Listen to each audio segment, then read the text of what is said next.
Last year, Hutchinson spoiled Iowa Western's bid for a three-peat to capture the NJCAA crown. Tonight, these rivals meet again with another trophy on the line. Next.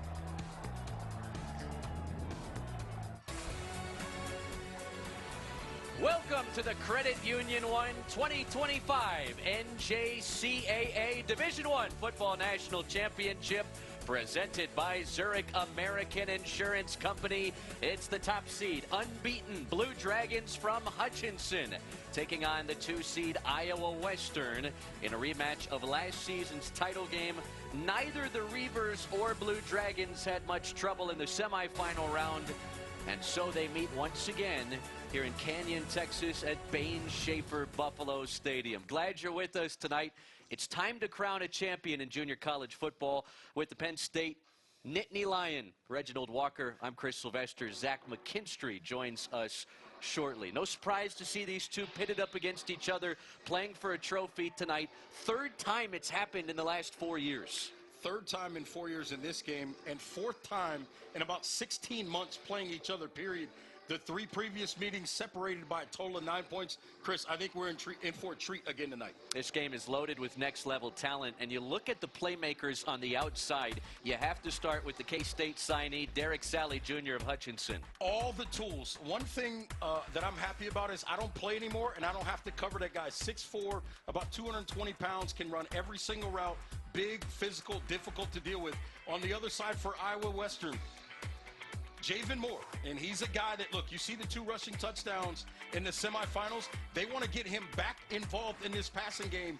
He's a guy with 12 touchdowns coming into the season, into this game tonight, tied for first in National Junior College Athletic Association. They did use Javen Moore in the running game in the semifinal win over Tyler, ran in a couple of touchdowns in that victory for Iowa Western. Now the wind will pick up as the night rolls along here, but considering that it's late December, 63 degrees at kickoff of a championship game, hard to beat this. A balmy 63 degrees, feels good. I'm sure the kickers, they're not going to love the wind later, but the quarterbacks love these conditions. Scott Strohmeyer helped start the Iowa Western football program back in 2008.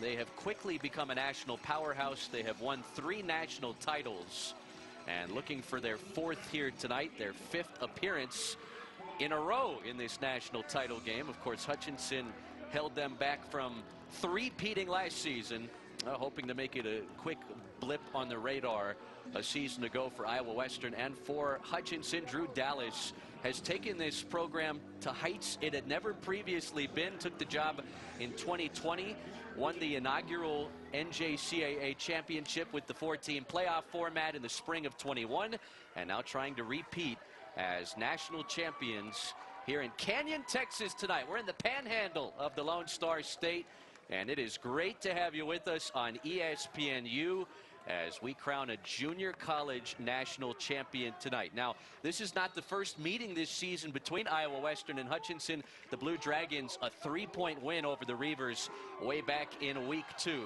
Underway, and it booms through the back of the end zone for a touchback. And so Iowa Western will set up shop at the 25-yard line.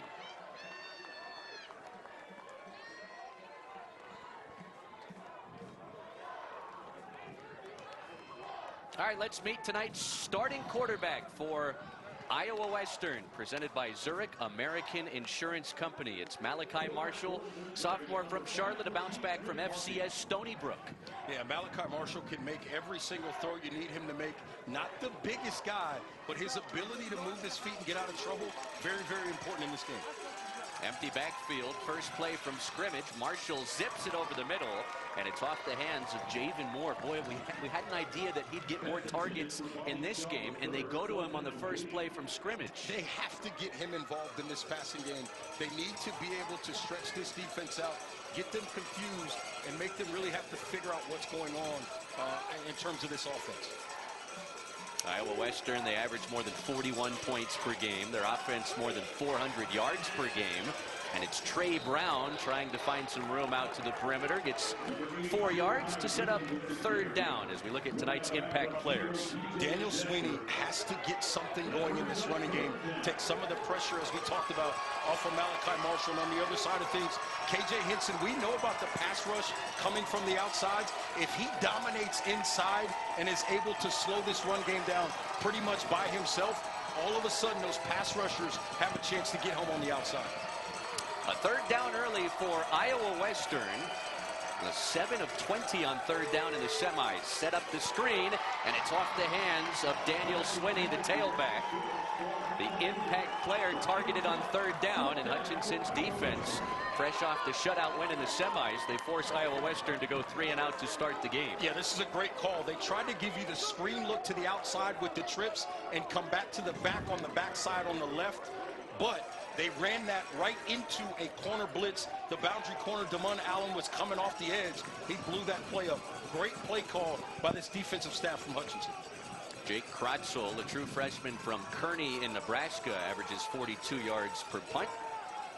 And Cordell Gouldsby, the MVP of the title game last year, will return it, and he is drilled immediately.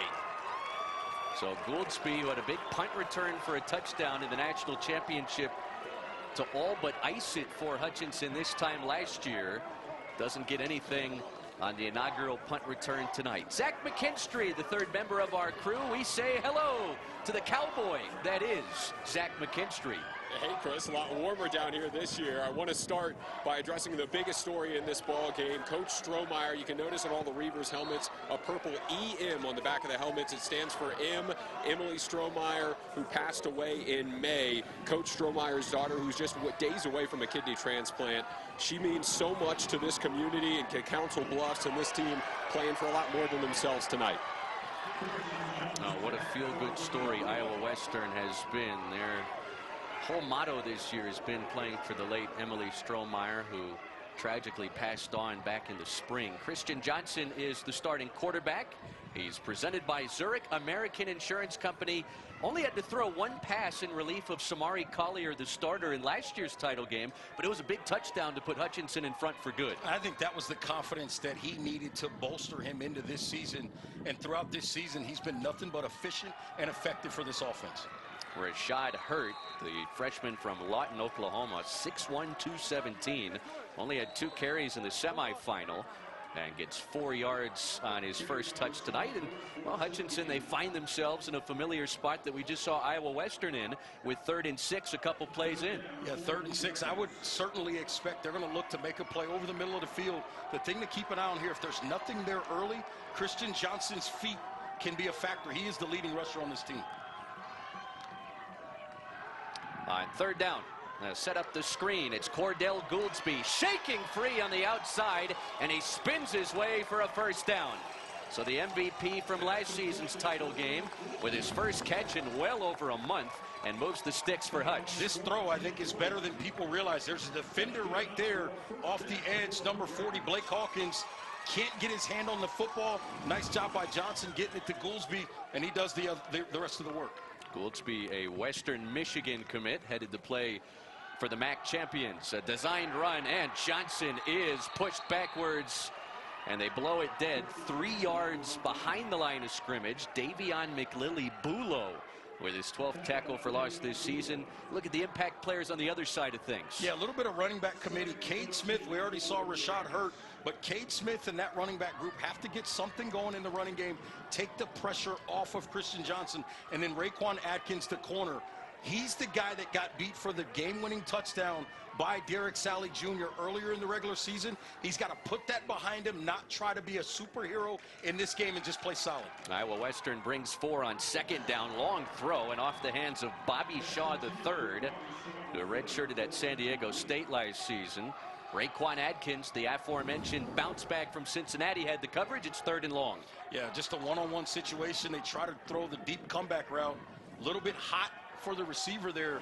That's Christian Johnson will tell you, he just kind of missed that one. Atkins, I tell you, you look at him, he's got the length, the size, everything is there. He's just got to play solid consistently. On 3rd and long, a designed run for Johnson, who finds a crease and bursts into the open field. Christian Johnson takes it down to the 20.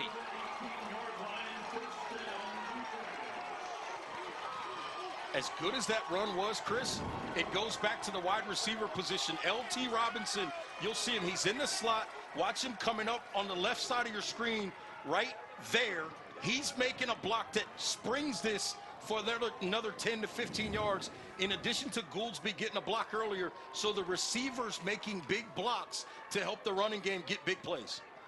Christian Johnson, who didn't really start focusing on football until late in high school, was thought to be a basketball recruit, gets 39 yards on the carry, now hits Rashad Hurt out in the flat, and the tailback will take it down near the 15. Just a little extension of the running game. Get it out there in space to these backs and see if they can make some plays for you. Christian Johnson signed to ULM, Louisiana Monroe, out of the Sun Belt a couple of weeks ago, joining Bryant Vincent and that Warhawks program. Yeah, we talked about L.T. Robinson on the long run. L.T. Robinson going with them to ULM. Robinson in motion on 2nd down. Johnson lofting, end zone. Sally makes the catch. Touchdown Hutch. The K-State signee strikes first.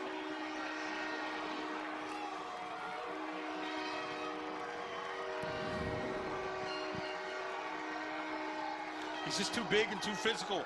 Watch him here. It's just a straight fade route. And they know there's going to be some physicality and contact. Asa Locke's just unable to keep the big fella from going up and making that grab. Derek Sally Jr. showing you why he is the prospect that he is. I think he's going to be a great, great addition to that K-State program. And you saw an example right there. His 49th grab of the season is his 13th touchdown. And Hutchinson, they fell behind a couple scores early last year. It's the Blue Dragons hitting the point column first tonight. Derek Sally Jr. headed to the Little Apple to join Colin Klein in new-look K-State. Wildcat fans ought to be excited about this. It's a 7-0 start for Hutchinson in the JUCO title game.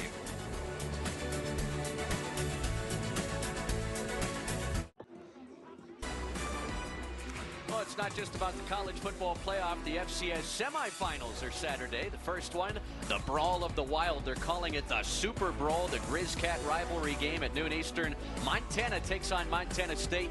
Then on ESPN2, 12th-seeded Villanova hosts this year's Cinderella team, Illinois State. A trip to the national title game January 5th in Nashville, hanging in the balance. Boy, how about Illinois State, the big shocker, I think, of college football at any level this year, knocking out North Dakota State, and that has opened things up wide at the FCS level. Yeah, I had North Dakota State to open the season down at the Citadel, and they were absolutely dominant against the Citadel. I didn't think anybody would be able to take them out that early, but they did an excellent job, Illinois State did, in taking them out. And you saw there, Derek Sally Jr. now leading the nation, 13 touchdown receptions. You can see every bit. As soon as I saw him in person down on the field pregame, I knew exactly why he is what he is. A couple of key 3rd down conversions helping Hutchinson push across the first points on the Derek Sally Jr. touchdown catch. And Iowa Western will try and respond as we check in with the Cowboys, Zach McKinstry. Yeah, guys, I got the chance to talk to Hutchinson head coach Drew Dallas this week, and he emphasized a couple of times how much of a chess match it's going to be between the two coaching staffs. And both Dallas and Coach Strohmeyer alluded to the wrinkles in the playbook. That first drive, it was what's got it done all season for Hutch with Christian Johnson and Derek Sally Jr. Well, how does Iowa Western respond? The Reavers, a big-time offense through their first regular season and semifinal game here this season. There's Drew Dallas looking for his 3rd national title here in year 6 at Hutchinson. Malachi Marshall trying to spin out of trouble on the roll and has to chuck it to the sideline. And there was a receiver, Cyrus Courtney, in the vicinity, but out of bounds and incomplete. And that's where you see Marshall's ability with his feet to get himself out of trouble. This is a good defensive front that will give him a lot of problems back there against a solid offensive line. But that's how good this defensive front is. He's going to have to use his feet to extend some plays. I didn't love the way the receivers moved in the scramble drill there. Didn't really give him a lot of opportunity to create a big play. Iowa Western, 41 points, but just 303 yards of total offense against Tyler at home in the semis. The defense came up big, as it has all year. Some room on the end around, right near that line to gain, couple of yards short. Jamari Ford, the Buffalo bounce back, will put Iowa Western in 3rd and short. 11-1 this year. The only loss for the Reavers by 3 points at Hutchinson back in early September. And much like the national title game last year, special teams played a big role in the Blue Dragons' win over Iowa Western a few months back. And that's something you have to keep an eye on in a football game like this. The Blue Dragons have blocked 9 kicks, so something to watch as this game moves on. Out of the pistol on 3rd and 2. Fake the give to Ford. Out to the flat. Cyrus Courtney is dropped for a big loss. Back near the line of scrimmage, another tackle for loss for Hutchinson, and Iowa Western goes 3 and out again. Yeah, you got 2 problems here. You get pressure up the middle that creates havoc, and then the second thing is there's too much speed on this defense. You try some misdirection like that, it better hit quickly because this defense has the speed to recover, and you see it right there. Look at that, 5 defenders waiting for Courtney there to try to make a play, and no chance. Jake Kratzel punting for a 2nd time already early in this game. Cordell Gouldsby will signal fair catch at the 43. Hutchinson gets it back. The Blue Dragons, defending national champs, off to a nice start here in West Texas.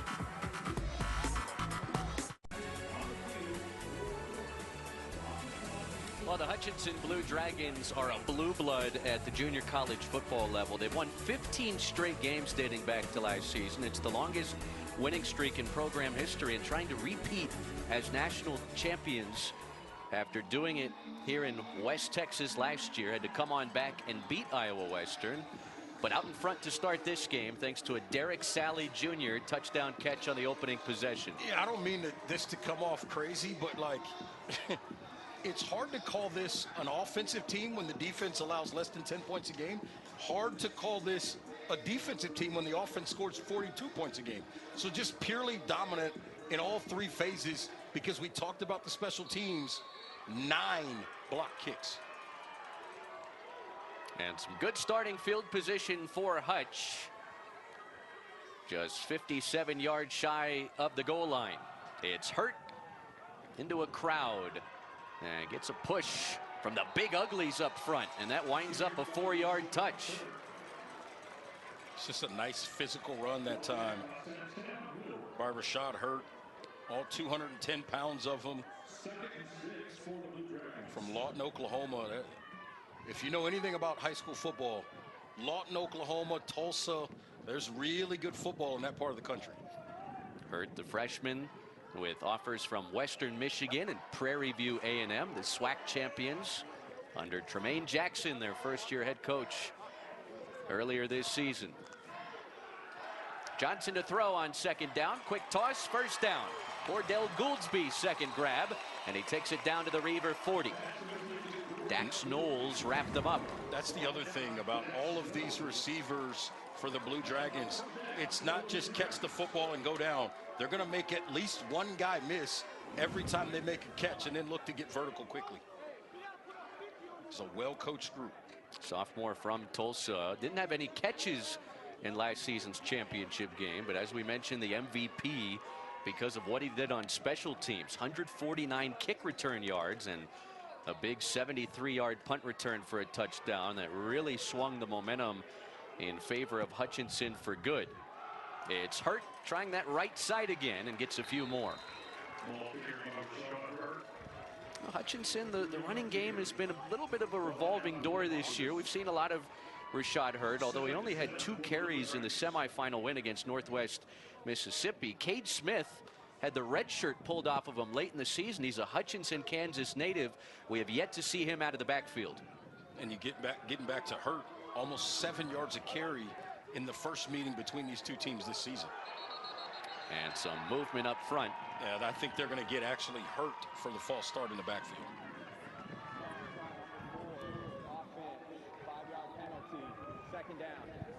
Rex Rose is our referee tonight.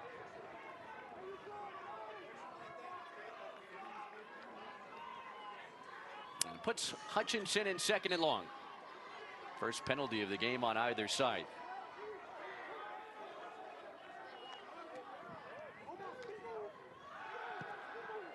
Tight pocket. Johnson wings it downfield, and it's almost intercepted. He underthrew it, trying to get it to Derek Sally Jr. And Asa Locks almost had a takeaway for Iowa Western. I like the read. It was a one-on-one situation against Asa Locks. The throw needs to be outside and up the field. Let Derek Sally Jr. go get the football. And he told Christian Johnson immediately, hey, throw it out there and let me go get it. Don't throw a back shoulder there. So just a little bit of an execution issue that time for the Blue Dragons. Sally not on the field here for 3rd and 12. Johnson will give it. It's Harvey with a little space, and this could make for an interesting 4th down decision as Harvey gets 7 and puts Hutchinson in 4th and 5. McKeedron Harvey, the bigger of the backs that we'll see tonight. Nice job getting up inside. To your point, I thought that might certainly elicit a situation where they would go for it, but instead they're going to trot the kicker out there. Alejandro De La Poza will try from 52 yards away. 14 makes in 19 tries with a long of 46 this year. This would be a new career high for the true freshman from Spain. Clean snap, clean hold, kick on the way. It's good. From 52 yards out, Alejandro De La Poza sets a new career high in the national title game. And more points for the defending champs. 10-0. Hutchinson in front.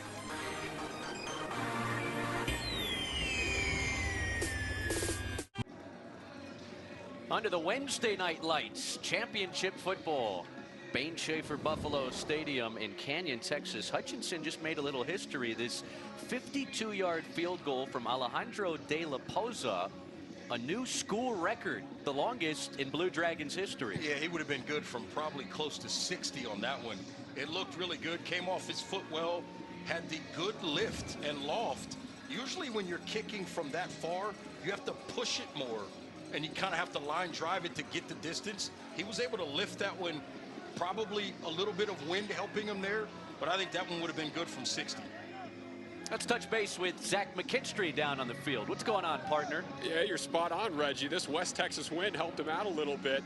That thing was pushing at his back, and it could have carried to 60-plus yards. You saw it on the punt the other way from Iowa Western as well. Anything up into the air is going to be really tough moving from left end zone to right end zone, so that could be a talking point moving forward. Well, special teams played a big role in this title game last season.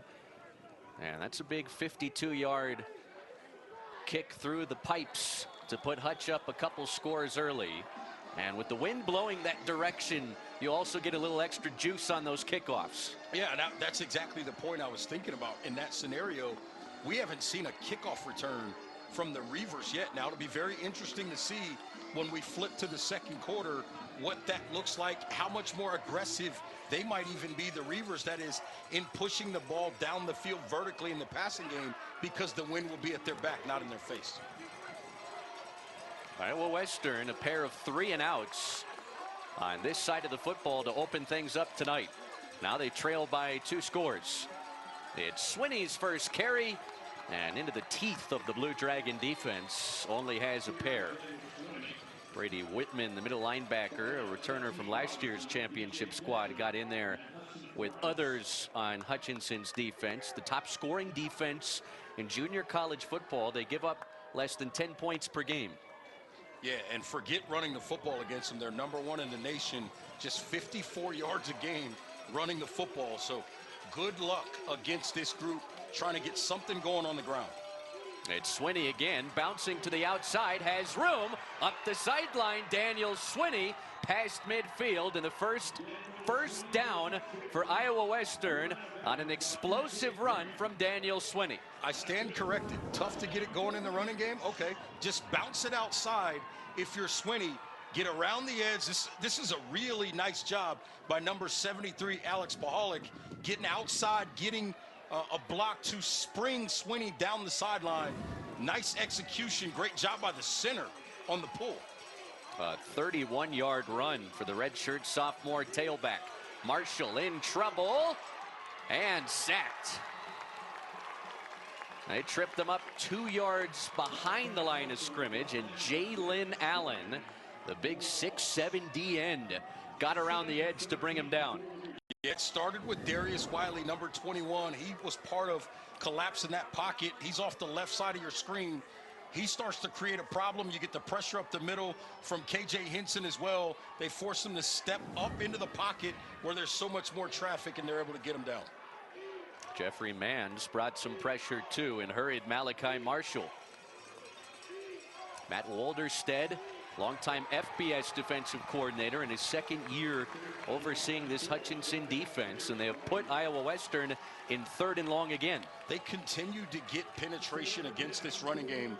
The backside, and this is something to watch. If the ball's going to the right, watch the defensive players that are on the left side, or the opposite side of where the ball is. They're not being cut off very well, as they say, by the backside offensive linemen. They're creating havoc, making plays.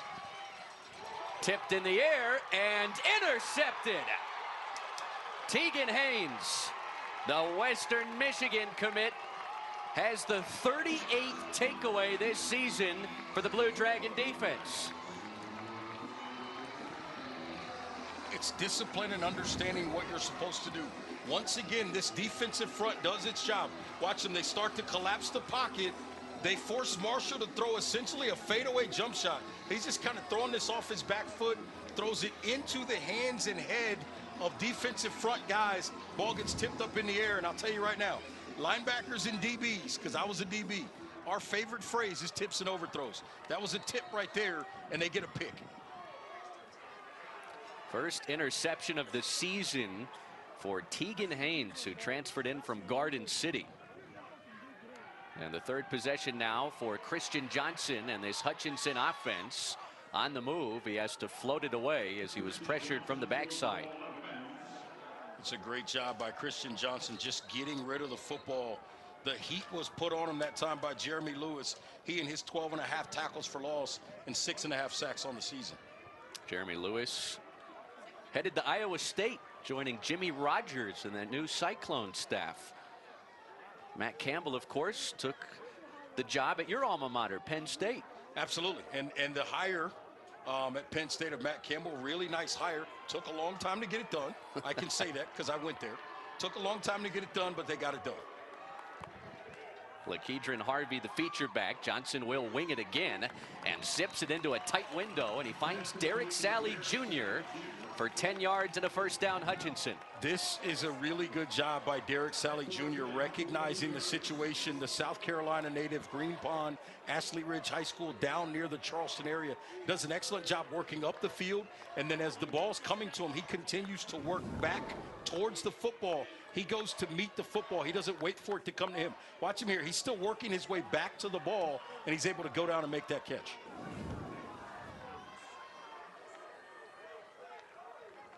New set of downs. Here's Harvey, and he's tackled behind the line of scrimmage. A loss of a couple of yards on the play. Santana Miller with the tackle for loss. Yeah, Santana Miller and Jerome Baker, 32 and 42. A couple of really good linebackers that play on the inside.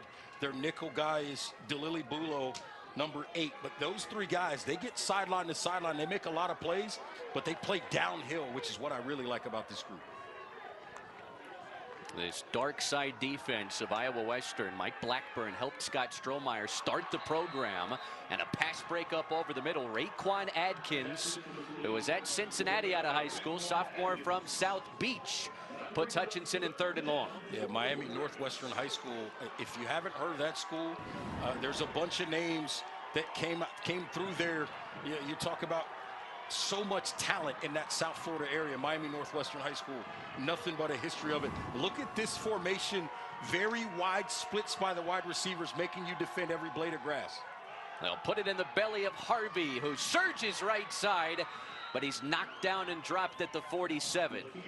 Nice surge initially, And Hutchinson will be forced to punt for the first time tonight. Dax Knowles, the Purdue commit, wrapped them up and brought him down. Well, they tried to use that formation. They spread everybody out with the idea of we're going to get those safeties further out of the box and see if we can hit that run up inside. Great job recovering by this Reavers defense, using their speed, and they get home. Denzel Moore, true freshman from Australia, punting for Iowa Western. And it drifts out near the 10.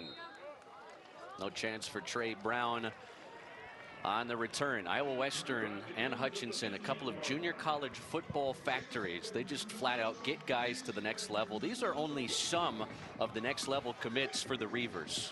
Yeah, you talk about Jeremy Lewis is the guy that stands out right away, about 245 pounds out of St. Louis, and what he can do off the edge. Dax Knowles, I really like him. I think he's going to fit in perfectly there at Purdue. He started his career at Oklahoma, transferred, and then Tim Roberson. I think this guy is got a chance to be special. Originally started his career at Troy, made his way here, and then he'll head off, obviously, to South Florida. Boy, a dangerous pass into traffic. Javen Moore targeted again. And Malachi Marshall fortunate that Jawan Springs didn't pick it off. And we see they're trying to get Javen Moore involved. I think what they may need to do is see if they can get him some opportunities over the middle of the field with some guys clearing out over the top, create a little bit of space. And right here, I like this too. They're going to go empty and give themselves a chance to spread this defense out, although a very condensed formation. On the end around, Jamari Ford. They ran this on the opening drive, and it doesn't go for much here. Jonathan Boyd with the nice open field stop. And it's third down here in the final 90 seconds of the opening quarter. That's the second time they've gone to that empty set that way with a condensed formation and then brought Ford across and ended up giving it to him on that jet sweep. So I would think they're setting up a play action off of that. Matt Wallerstedt, former defensive coordinator here in West Texas at Texas Tech, UTEP, among other FBS stops. What an addition he's been for this Hutchinson defense. His second year with the program, trying to help the Blue Dragons go back-to-back. Marshall out to the flat, it's dropped. Javen Moore has been targeted 3 times early and held without a catch, exchanging pleasantries with Jawan Springs. And Iowa Western, another empty possession. They're 0 for 4 on third down early in this game. They got to get Javen Moore under control. That reaction's not good enough, right? You got to be better in your reaction to you dropping the football. So right there, not what you want to see out of one of your key guys offensively. They've got to find a way to get him calmed down, get his emotions under control, and allow him to be the playmaker that he can be for this offense. Jake Krotzel has been busy early, summoned for a third time already this opening quarter. Line drive kick. Gouldsby will not touch it, and it rolls out around the 44.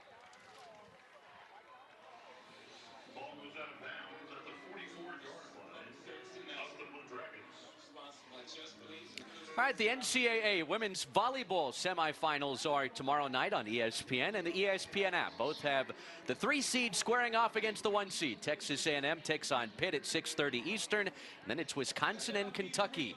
The winners play for the national title Sunday at 3:30 Eastern on ABC. Big upset in the women's college volleyball world was Nebraska losing to Texas A&M. I think a lot of people thought the Huskers we're going to roll right on through and win the national title. That did not happen this year, and we'll see who comes out victorious there in Kansas City. Rashad Hurt on the first down carry doesn't have much against the inside of Iowa Western's defense. Now, Iowa Western's defense, they've had to deal with Hutchinson's offense on a short field basically every time they've had it tonight. Yeah, field position has really been a positive for the Blue Dragons throughout this game, and I think they're going to probably let this go to the end of the quarter. But in my mind, because the play clock and the game clock are pretty much even, but in my mind, I'd look to maybe be a little bit more aggressive here while the wind is at your back.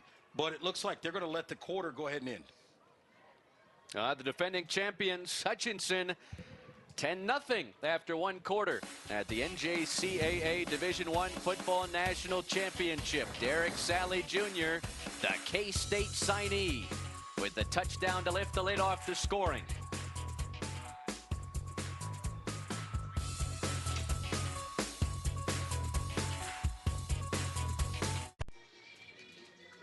Nothing start for Hutchinson over Iowa Western in the NJCAA National Title game.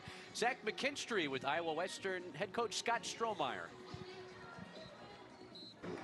Coach, Malachi Marshall 1 for 7 so far. What do you got to do to get him going?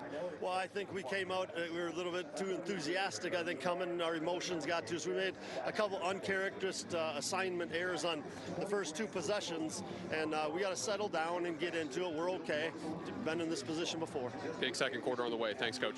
Thank you. Scott Strohmeyer has captured 3 national titles at Iowa Western. Started the program from the ground up back in 2008 with the Reavers defensive coordinator Matt Blackburn, and right now his defense trying to keep this deficit at 10-0 with Christian Johnson out of the shotgun to start the second quarter. Tight pocket, stepping up, and Johnson can't get back to the line of scrimmage. And Jackson Cherry, the Central Michigan signee, made sure he didn't get back to the line of scrimmage and puts him in 3rd and 10.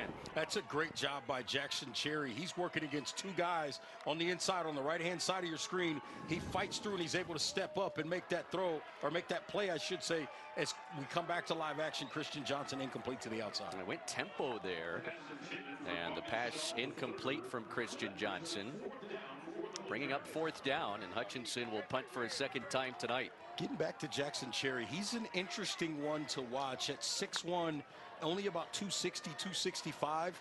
Is he going to play inside at Central Michigan? That'll be something very interesting to watch. I do like what Coach Matt Drinkle and that group have. They are what they call an A-gap team. They are all about winning the A-gap on both sides, offense and defense. It'll be interesting to see how he fits in up there. Iowa Western came after Denzel Moore as Dak Knowles, the Purdue commit, one-time Oklahoma Sooners, signals fair catch and makes it for Iowa Western. So can this Reavers offense that averaged more than 41 points per game their first 12 prior to action tonight get something cooking? They've run 14 plays for just 40 yards. They got to find a way to stretch this defense out. Right now, you've got linebackers sitting at about 5 yards and safeties at about 9 yards. You got to find a way to get these guys backed up on this Blue Dragons defense, make them feel threatened vertically, and then maybe you can get some things going underneath and open this offense up. Been a tough start for Malachi Marshall, just 1 for 7 with a pick. It's Swinney, who had the 31-yard run, got the bulk of Iowa Western's yardage in that opening quarter, and 4 yards on the carry here before he runs into the arms of Elijah Jackson, who recently decommitted from Charlotte. Yeah, Elijah Jackson, one of those guys that could be a real force wherever he ends up. 290 pounds. His size could be important for a team like Charlotte. Be interesting to see if they can get him back on board.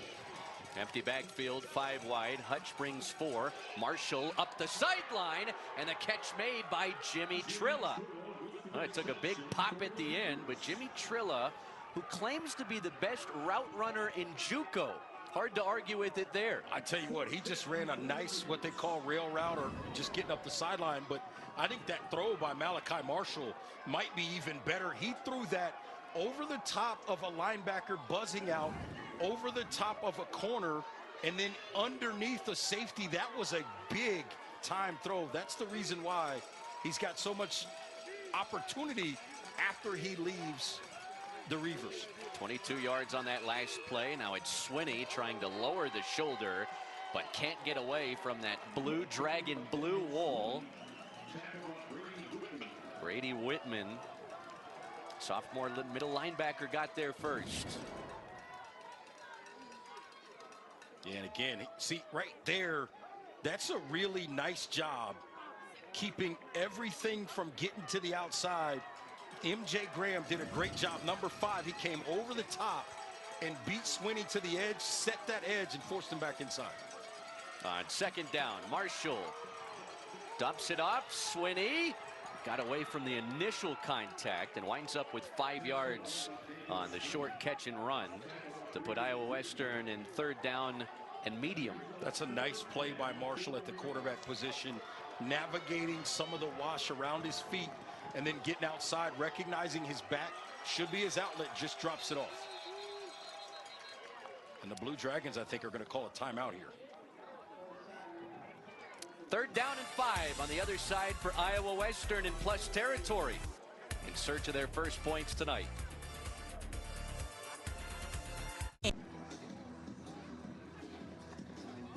Scott Strohmeyer's Iowa Western Reavers trail Hutchinson 10-0 early 2nd quarter in the NJCAA Division I national title game. Hutchinson held off Iowa Western from a three-peat last season, but already 2nd all-time in NJCAA history in wins, has passed up a multitude of Division I opportunities along the way. And Tristan Spear, who had briefly left for a D2 offensive coordinator job, the moment Scott Strohmeyer called him and offered him the job at Iowa Western, he packed his bags. He was there by the end of the week. That's called trust, right? That's the proverbial, why are we still on the phone? I believe in you. You believe in me. I'm on the way. And it was an offensive coordinator position vacated by Tony Coling, who left Iowa Western to call plays at Hutchinson. He's on the other side tonight. Yeah, he really is. And you think about these two guys, Coling and Spear, a couple of really good, innovative offensive minds that do a great job designing and scheming up offense. This is a free play, deep shot, catch made.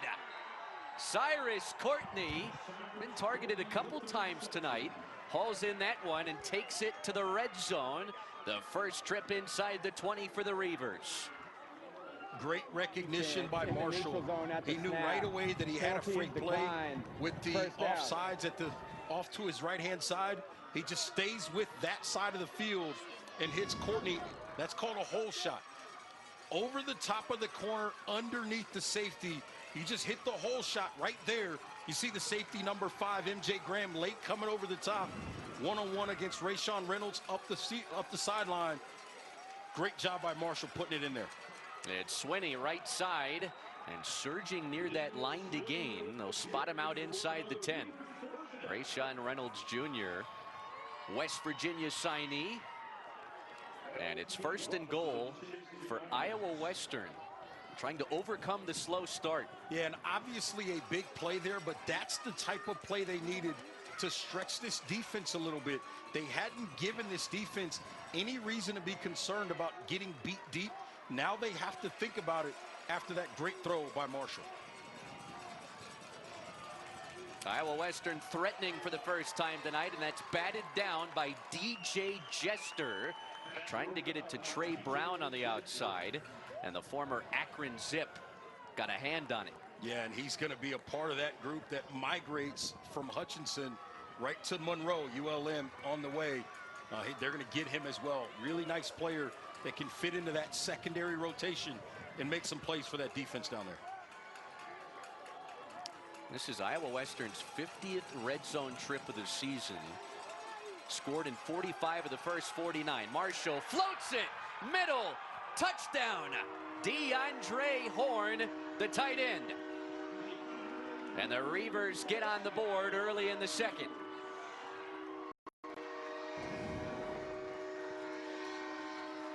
Just a really nice job by Horn, the tight end, working from the right side of your screen, coming across to the left. Does a great job getting across the face. Marshall holds in there just long enough to get that throw in there, is able to fit it in. Touchdown. Horn with FCS and FBS offers, had a touchdown against Hutch in the regular season and has one tonight in the national championship. The Blue Dragons lead sliced down to 3 as Iowa Western finally finds pay dirt here in Canyon. Yeah, they find pay dirt. The tight end working over the middle. Malachi Marshall showing the ability on that drive. All of a sudden, 3-point game when you come back.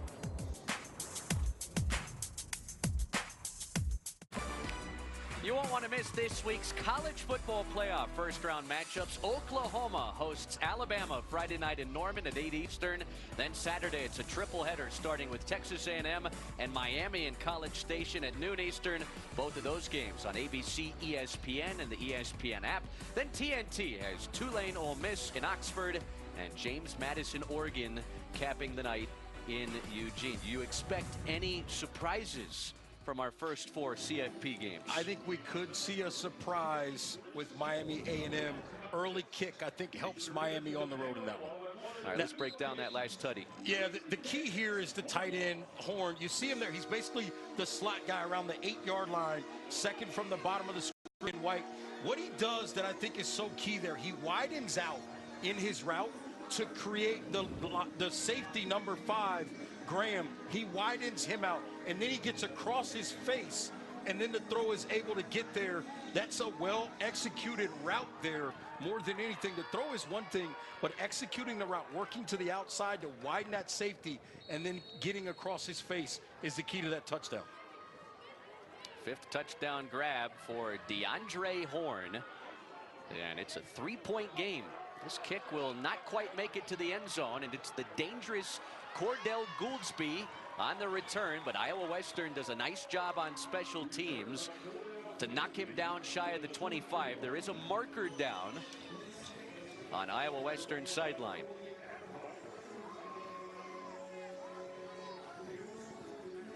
I'll tell you what, so far in this game, Iowa Western solid in special teams against a good special teams group. Number 20, receiving team, half the distance to the goal line. First down, Hutchinson. On a night where Hutchinson has started the bulk of their possessions within 10 yards of midfield, it's a different story now. It really is. Now all of a sudden, we talked about it in the first quarter, field position, a net positive certainly for the Blue Dragons. Now here in the second quarter, we're still early, field position, a net positive so far in this quarter for the Iowa Western Reavers. Uncomfortable spot.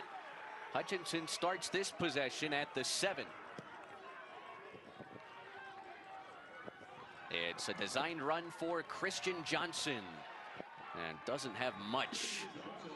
They finally bring down the quarterback, who's Hutchinson's leading rusher, almost 600 rushing yards on the season, and we saw him break off a big run in that first quarter. Well, I think these are the scenarios in which you feel really good about the fact that your quarterback can run the football, because you can play 11 on 11 backed up in your own end and give yourself some space and some room to work.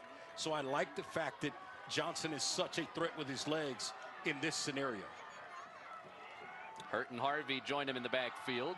It's Harvey with the stagger step and spun down shy of the 15.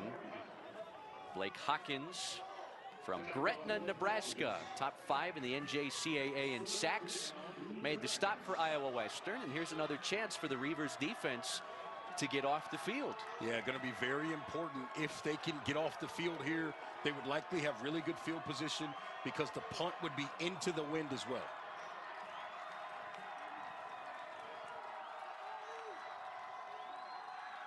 Johnson looks one way. He'll tuck it. Christian Johnson picks up the first down across the 20. Asa Locks finally brought him down, but Johnson's legs pick up a new set of downs for Hutch. Yeah, it looked like that may have been a zone look to start from this defense, and then they wanted to go match up. The problem is, as you go match up, Dax Knowles in particular, number 9, kind of ended up flying too far outside, loses track of Johnson. Johnson cuts up inside and beats him to the sticks. Great job by Johnson reading that safety. That's the one guy he had to account for.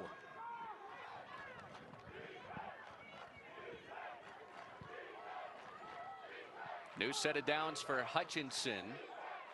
The Blue Dragons, the defending national champions, and they take timeout. Their second of this first half. Timeout, Hutchinson.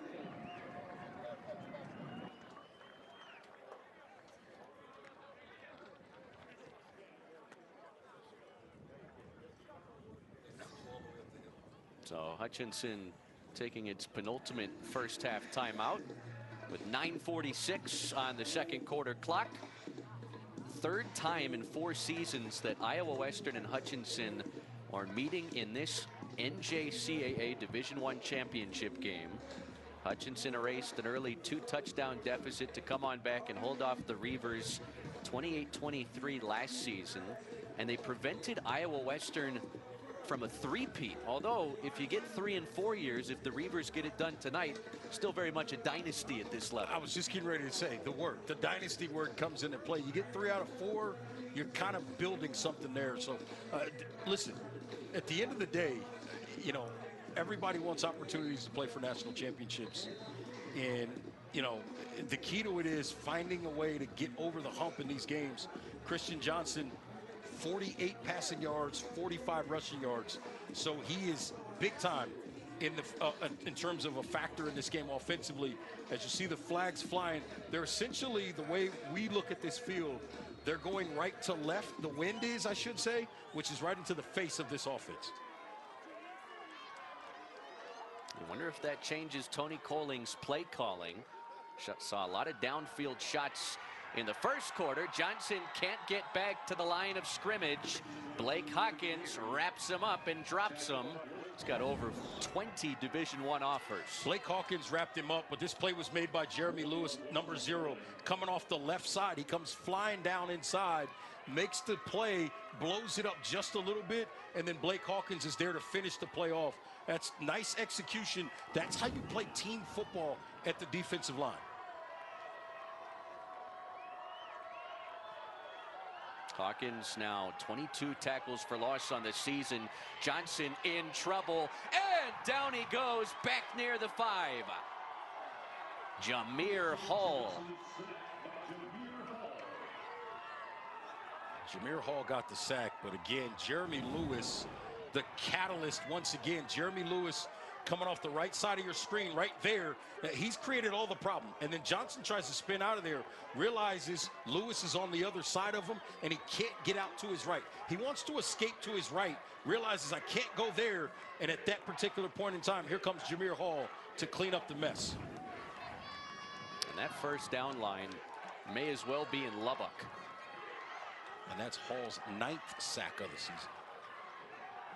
Designed run for Johnson, and he spins his way forward for a yard. Iowa Western, you heard Scott Strohmeyer tell our Zach McKinstry at the end of the first quarter he felt like his team needed to calm down a little bit. They've been much better here to start the second. Yeah, they really have. I think they needed something, right? And I think that throw by Malachi Marshall down the left sideline early in the second quarter, that started things going in the right direction. Then he hits the whole shot against the penalty situation, and all of a sudden this offense is rolling. That energy feeds to the defense, and they're able to get off the field after creating negative plays. Denzel Moore from the end zone. Again, punting into the wind, and Trey Brown is touched. And here comes the flag. Signaled fair catch at the 35. And this will move him down near the red zone to start the possession. So you talk about the wind and how much of a factor that's going to play in this football game for field position. Unnecessary roughness, number 26, kicking team, 15-yard penalty, first down, Iowa Western. And they're going to get Jace White. He's coming down the field. In this situation, you have to stay aware of what's happening around you. That football pulls up short because of the wind. Jace White with the penalty. Reavers in business when you come back.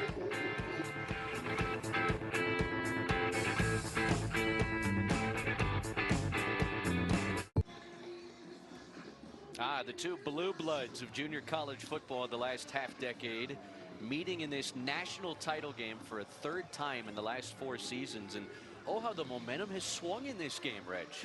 It has, and I think part of the reason is you see that guy to the right of your screen, number 6, Mr. Sally Jr., he's not getting the football. And I think that's part of what you're seeing here. And look, this is an offense. They got a lot of weapons. They can do a lot of different things. But as long as that guy is involved, it is hard to stop this offense. And because of the penalty on the fair catch, Iowa Western starts this possession 20 yards shy of the end zone.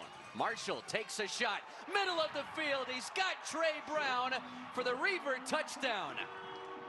And Iowa Western, in the blink of an eye, has jumped in front.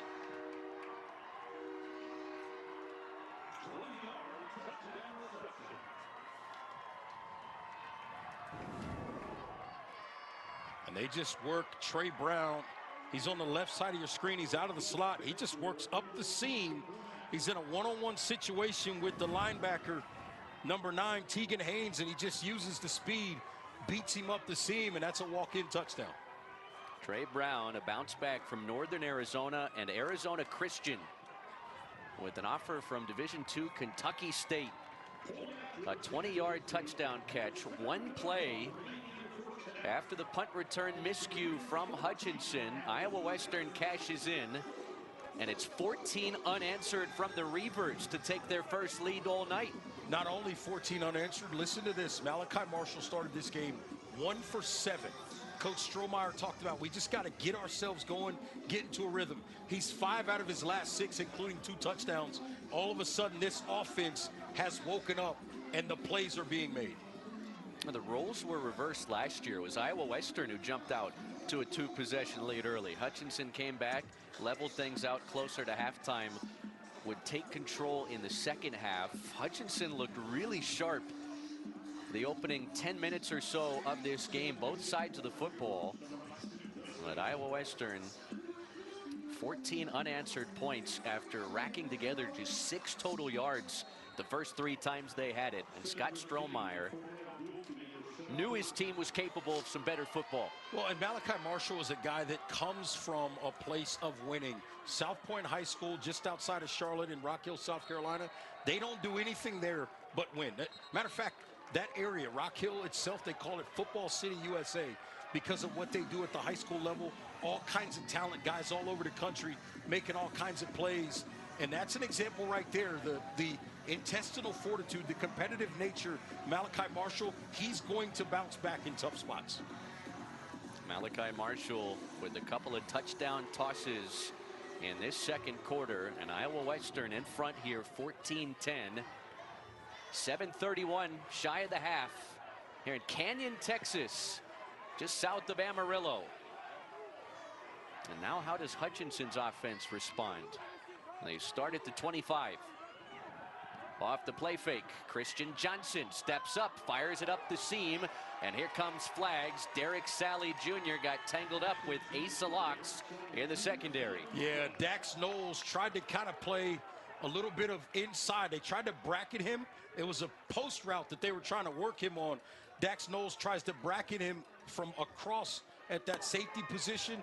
The collision happens, pass interference. Defense, 15-yard penalty from the previous spot. Automatic, first down.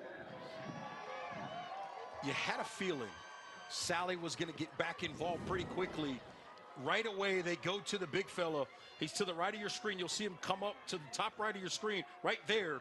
And Dax Knowles is trying to wall him off, but that football's in the air. You can't make contact there.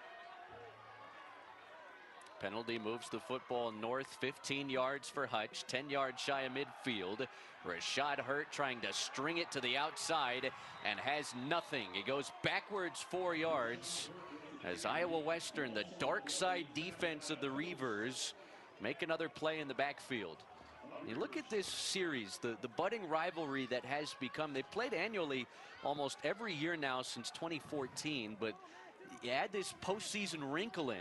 There's a good chance if you're a Reaver or Blue Dragon fan back in the summertime, you start looking at plane and hotel prices for Canyon, Texas. Absolutely. And you look at the talent on these two teams, not just that we see tonight, but some of the guys that are playing a little bit less snaps because they're younger, they got a chance to both be here again next year. Derek Sally Jr. on a short pattern there, 5 yards from where that ball was snapped, got knocked down as the football came his way. And that's Raekwon Atkins, number 4 on the coverage, getting physical, playing up into the chest of Derek Sally Jr., which can be a dangerous recipe, but Raekwon Atkins has plenty of talent as well. Not the biggest guy at only about 5'11", but he understands how to play the position. He's got long arms, plays with good technique. 3rd and 14, the first down line right at midfield. Reavers bring 4. Johnson, tight pocket and sacked. Iowa Western approaching 70 sacks on the season as a team, and the K-State commit Andy Berberia has his 10th of the year. They had trouble with him the last time these two teams played. He had a couple of sacks, a couple of TFLs in that game. He creates a lot of problems on the inside. Big number 56. He just works right up the field. He's getting some help from Jameer Hall inside as well. They just win a 3-on-2 battle, and the two being them, and they get home. A knuckleball headed for Dax Knowles, who felt like he was interfered with again. And nothing comes of it this time, but more good field position. Boy, there's a big advantage for whoever's moving right to left across your TV screen tonight with the wind conditions here in West Texas. It's the wind conditions, number one, but part of it, I should say. Number one is actually the inability to run the football. Outside of Daniel Sweeney, the one time he got up the sideline in the first quarter, nobody's really had consistent ability to run the football. We saw Christian Johnson with the one big run as well to the left side. But other than that, when you can't run the football and you have no choice but to throw it against this type of wind, it does create a ton of problems. So, yes, the wind a factor, but the fact that both defenses are shutting down the run game, I think probably more important in creating people needing to have to try to find a way to do it with the passing game. Aaron Terry's defensive line has gotten after it here in this second quarter. It's trickery. It winds up back in the hands of Marshall, who's hit as he throws. And that's an incomplete pass. KJ Henson, another future West Virginia Mountaineer on this Hutchinson defense, popped Malachi Marshall as he let it go. I like that call. It's just very difficult to execute something like that against this defensive front. Look, the design, everything's there. But this defensive front, you're not going to have that much time to load up if you're Malachi Marshall to make that throw. That's got to be a quicker release by the quarterback. Out of the pistol, Daniel Swinney. There's 2 yards on the carry. It'll put Iowa Western in 3rd down as we wind inside of 6 minutes remaining on this second quarter clock. You got no chance running the football in between the guards in this football game. Both of these defensive tackle sets, or groups I should say, do an excellent job dominating the A and B gaps. Now it's 3rd down. Hutch brings 5. Quick toss, middle of the field. Javen Moore dropped for a loss. DJ Jester with another tackle for loss. And Hutchinson's defense rises up when the Blue Dragons needed it most. Jester was in a perfect spot. He's kind of the whole player in that particular scenario. He gets a crossing route in his face. He decides, hey, I got a crossing route. I'm going to go man up. I'm going to go blow him up before he gets going.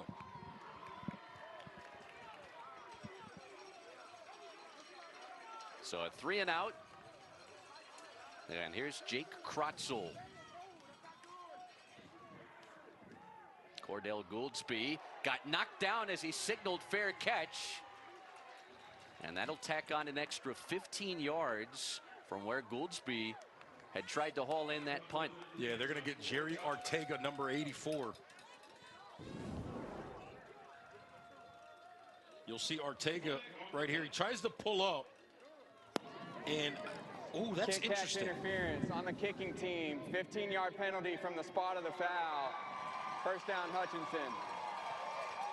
I think Arteaga maybe, he might try to argue that he got pushed in the back and pushed into the man there, but to no avail. Obviously, that's going to be a 15-yarder on him and give some solid field position to the Blue Dragons here. We've seen both teams make that same mistake on special teams in this second quarter. And boy, when you're operating this direction, you'll take any yardage you can get. We have not seen a touchdown or any points into that end zone that Hutchinson is operating towards down the stretch of this first half. Quarterback power, Christian Johnson. Looked like he tripped over his own 2 feet, but still gets 5 yards on the carry. Yeah, I like the call there. Use the back, give him a lead blocker to make sure you can turn that corner off the edge there. And he's able to turn it, but again, running the football against these two defenses has proven to be more than difficult for the most part in this game.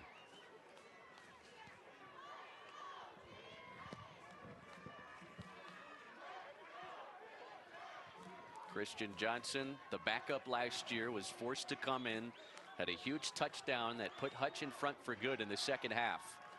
Johnson lofting down the left sideline, incomplete. Bobby Shaw III, the intended receiver, and it just hasn't looked all that comfortable throwing against the wind for these quarterbacks. Yeah, it really hasn't, and you add to it the good coverage is you see Raekwon Atkins. Here's a thought on Raekwon Atkins. Cornerback swag is not lacking for that young man. He does have a little drip to his game. On 3rd and 5, Johnson firing middle. That hung in the air for a while. L.T. Robinson, who's headed to ULM with the Hutch quarterback, the intended receiver. And it's another 3 and out for Hutchinson's offense going this direction in the second quarter. Tim Roberson again at that safety position, number 12, does a great job. He's plastered one-on-one with Robinson, gets that right hand in there and knocks it away. And you see, look at those flags flying. Now the end zone flags kind of going across the field almost. So we'll see if that affects the punt, maybe pushes it left. Dax Knowles from the 35, spinning, and only has a few yards on the punt return for Iowa Western. Jawan Springs to stop on special teams. All right, coming up on our halftime report, Zach McKinstry sits down with tonight's 2 quarterbacks. We remember some of the big names who've played in junior college before, and we dive deeper into the same game, same rules initiative with a visit from NJCAA President Dr. Christopher Parker. You won't want to miss it. It's halftime coming up shortly here from Canyon, Texas. Dr. Christopher Parker has done so much in his time as the COO, the president of the NJCAA, to elevate its product. Obviously, having this national title game on national TV every year is big, but you've seen the NJCAA grow so much over the years. Yeah, they really, really have. And to have a game like this, and you see the Reavers showing they're pushing themselves to a nice finish here to the first half, and they will get the ball to start the third quarter as well. So an opportunity to really put some points on the board and create some distance on the scoreboard. On the end around, Jack Stevens, the sophomore, only gets a yard on the play. Didn't have much moving to the perimeter against DJ Jester and company. And even if Iowa Western can't get it going the way they want to with their 3 timeouts, Hutch only has the 1 timeout left. So they can't stop the clock and preserve time for them. So I would suspect Iowa Western is going to use as much clock as they can, even if they can't get something going offensively here.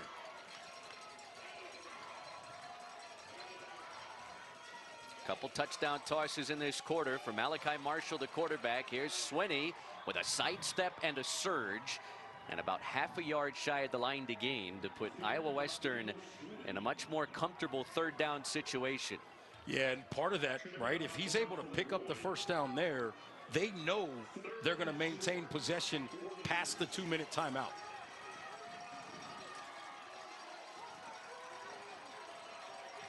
Malachi Marshall will line up as a wide receiver. A direct snap.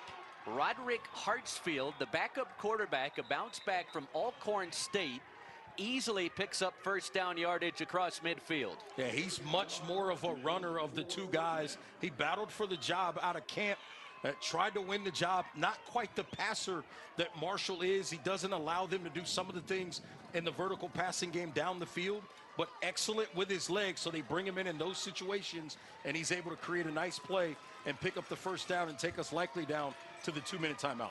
Iowa Western trailed 10-0 at the expiration of the opening quarter, but 14 unanswered from the Reavers. Have them up in the final 2 minutes of the opening half.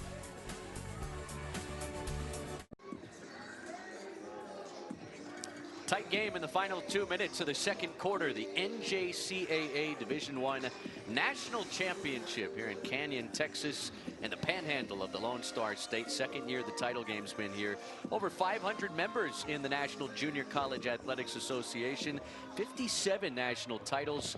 30 sports, more than 60,000 student athletes, and a couple divisions here in football. Division I, Division III. This is the D1 title game. Iowa Western with first down from the 49.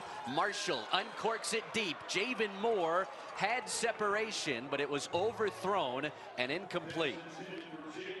This was designed to go to Cyrus Courtney, I'm pretty sure, who was working up the seam. There was some contact, and because of the contact, Marshall came off and went to Javen Moore. But watch Moore. He kind of stops on the route, and Marshall wants to continue to put him out there and let him run under it. That's on Javen Moore. You cannot stop there. You got to continue to run your route.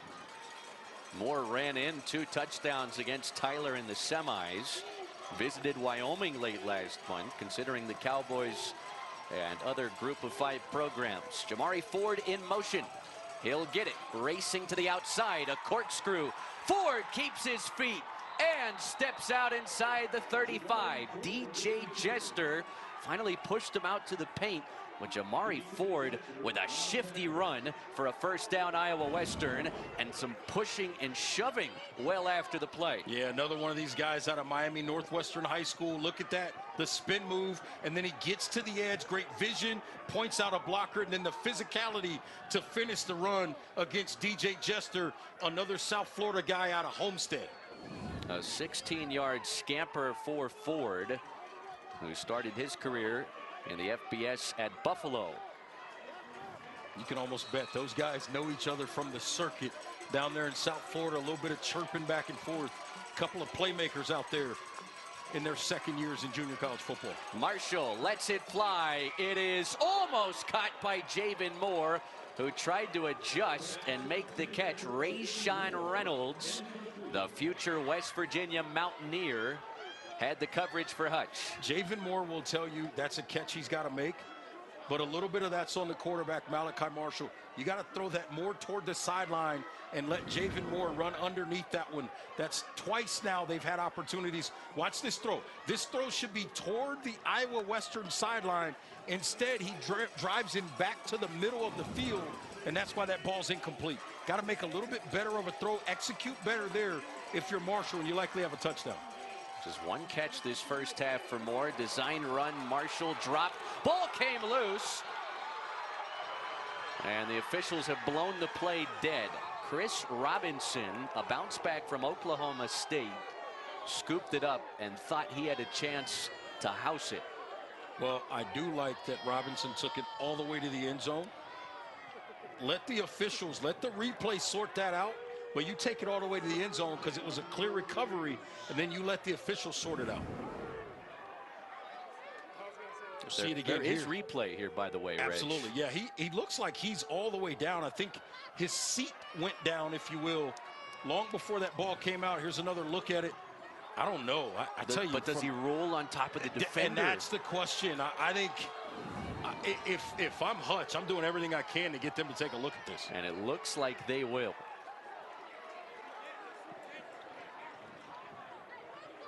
And the big question here is, if it is a fumble, the play is under review.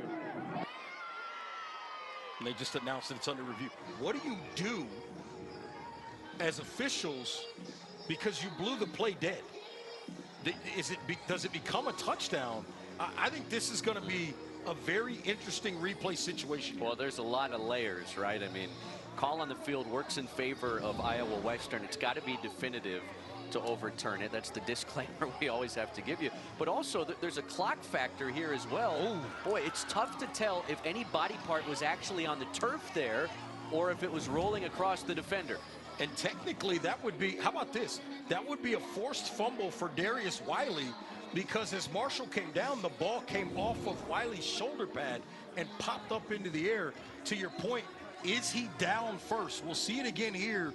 That left hip, is he down? I tell you what, this is going to be very, very tough. I would venture to guess they may not have enough to overturn it completely.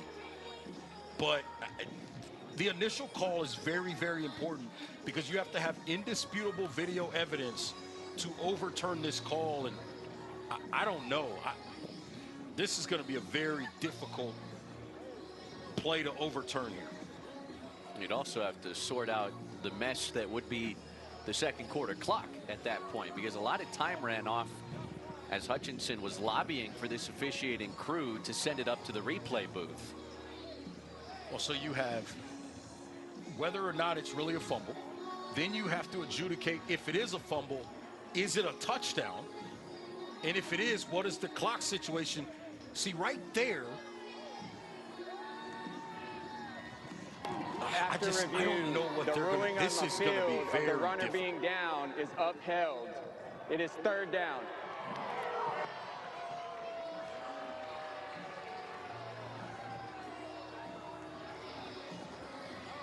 Kind of as we suspected. There just probably wasn't enough there. I didn't think you had enough to see it, right? And it's so difficult with the way that Marshall fell, or was tackled, we should say, by Darius Wiley, and they keep that call.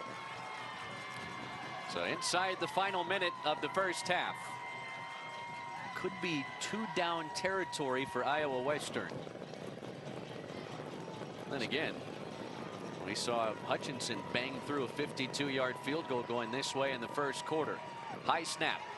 Hutch brings 5, and down goes Marshall. Wrapped up and sacked by Jalen Allen. They did a nice job. Robinson and Haynes inside on a blitz. They just kind of ran a little bit of a stunt. And they brought 5. It's a one-on-one situation. They just overwhelmed the offensive line. And I think the Reavers might go ahead and let this second quarter clock run out. Or they may call timeout with a couple seconds left and attempt a long field goal. Seems to be a little miscommunication. Timeout, Iowa Western. Timers, please put 1 second on the game clock. Thank you. I don't understand this decision, and here's why. They called a timeout, Iowa Western does. Unless you're going to throw a Hail Mary here, there is no reason, in my opinion, to run another play here. If you're going to punt the football, you're dealing with a Blue Dragons team that's blocked 9 kicks. There's no need to punt the football. You don't even let that unit get on the field. Coach Martin and Coach Krause have done such a good job for Hutchinson Community College in terms of their special teams, 9 block kicks. There is no way I would run a punter out there in this situation against that kind of a group and risk something like that happening. Yeah, well said. You would think maybe they'd try a really long field goal with the wind working in their favor. But I think they've rethought the decision here as Malachi Marshall will lead the offense out there and try and heave one to the end zone as time expires in this first half. It would be a 55-yard field goal from here, which is just not overly realistic. And Derek Sally Jr. is going to come into the game for the Blue Dragons and basically play safety in a Hail Mary situation. Now Hutchinson has seen what Iowa Western's going to do. Hutchinson, their final timeout of the half. So Hutch takes its final timeout. A chess match here in the final second of the opening 2 quarters, and it's really been a tale of 2 quarters. Hutchinson led 10-0 after the first 15 minutes. Second's been dominated by Iowa Western. Yeah, the Reavers have done a nice job bouncing back from the adversity of the first half. Coach Strohmeyer alluded to that when he talked to Zach McKinstry earlier. Look, this is an offense that needed a shot in the arm, and they got it early in that second quarter with some big throws by Malachi Marshall, and they were able to neutralize the pass rush from this Blue Dragons team in the second quarter as well. Oh, we've seen Malachi Marshall uncork it quite a bit in this quarter with the wind at his favor. I don't think he'll have much trouble getting it to the end zone here. We'll see how many Hutch decides to bring at the quarterback. So here's the final play of the first half, and they'll give it to Swinney. A little stat padding on the final play It's the end of the second quarter. Iowa Western 14 unanswered here in the second, and the Reavers have a 4-point lead at the break. 14-10 over Hutchinson. Iowa Western trying to win its 3rd national title in the last 4 seasons and trying to prevent Hutch from repeating as NJCAA D1 champs. 14-10 at the break. You're watching the NJCAA Division I Football Championship.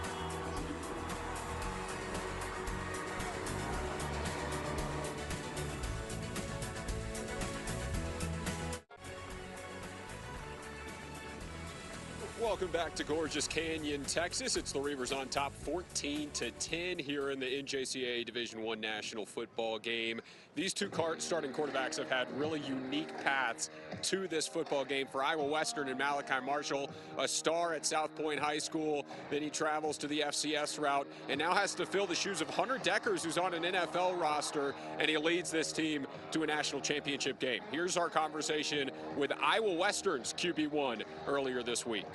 Malachi Marshall, man, what a season it's been. Congratulations on getting here to the national championship game. You have had quite the journey. So let's dive back to South Point for a second. I know those game days can get pretty crazy. Yeah. Prepares you for the next level of football. What was that recruiting process like out of high school as a quarterback for a top high school program, and then to get that offer from Stony Brook?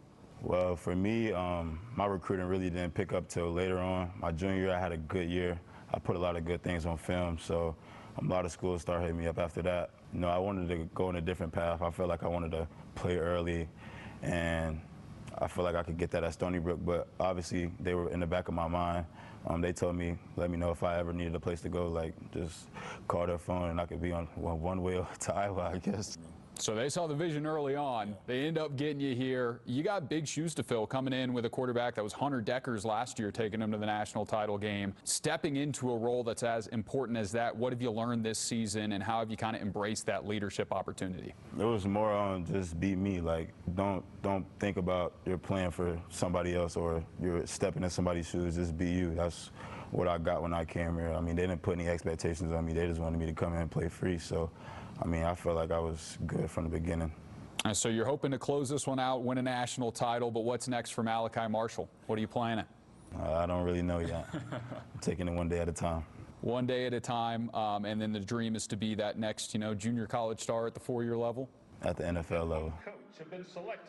Yep, Malachi's out to a good start in this one. And then on the other sideline, imagine you only pick up the sport in your junior year of high school, and just 5 years later as a redshirt sophomore, you've taken your team to 2 national title appearances and earned a D1 offer. That's the case for Hutch's signal caller, Christian Johnson, and here's our conversation with him. Christian Johnson, a.k.a. Sumo, what a journey it's been for you through college. So in high school, you played baseball, basketball, football, correct? Which of those 3 was your favorite at the time? Basketball. Went up for a rebound, came down, landed wrong, and ended up having to get surgery for a torn meniscus. And it was tough because when you lose something that you love and that you spend a lot of time into, it's hard to let it go, At first, it was kind of like, why me? Like, I don't really want to do this. And then the more time I put in and understanding the game and knew what I was doing, the more I ended up loving it, and everyone around me just supported me. So. And then you come to Hutchinson, one of the top junior colleges in the country. What has it been like with these guys, the team bonding to bring you together and to have the success that you guys have had in your 2 years? It's been amazing. All my teammates have been great to me. Coach Dallas has been amazing in teaching me and mentoring me with football, and then the community of just the whole city of Hutchinson is just great. I've always been an underdog, so there's always been a little chip on my shoulder, Being a smaller guy, you can call it whatever. I've always just been aggressive, on the attack at all times, but we put in a lot of work. I spent a lot of time here. So it's different than just doing it for myself, like doing it for a Hutch, making all those people back there happy. And those 2 quarterbacks, bright futures ahead as they duel for that thing. National championship on the line. Stay with us when we come back. We talk to Dr. Chris Parker, NJCAA CEO.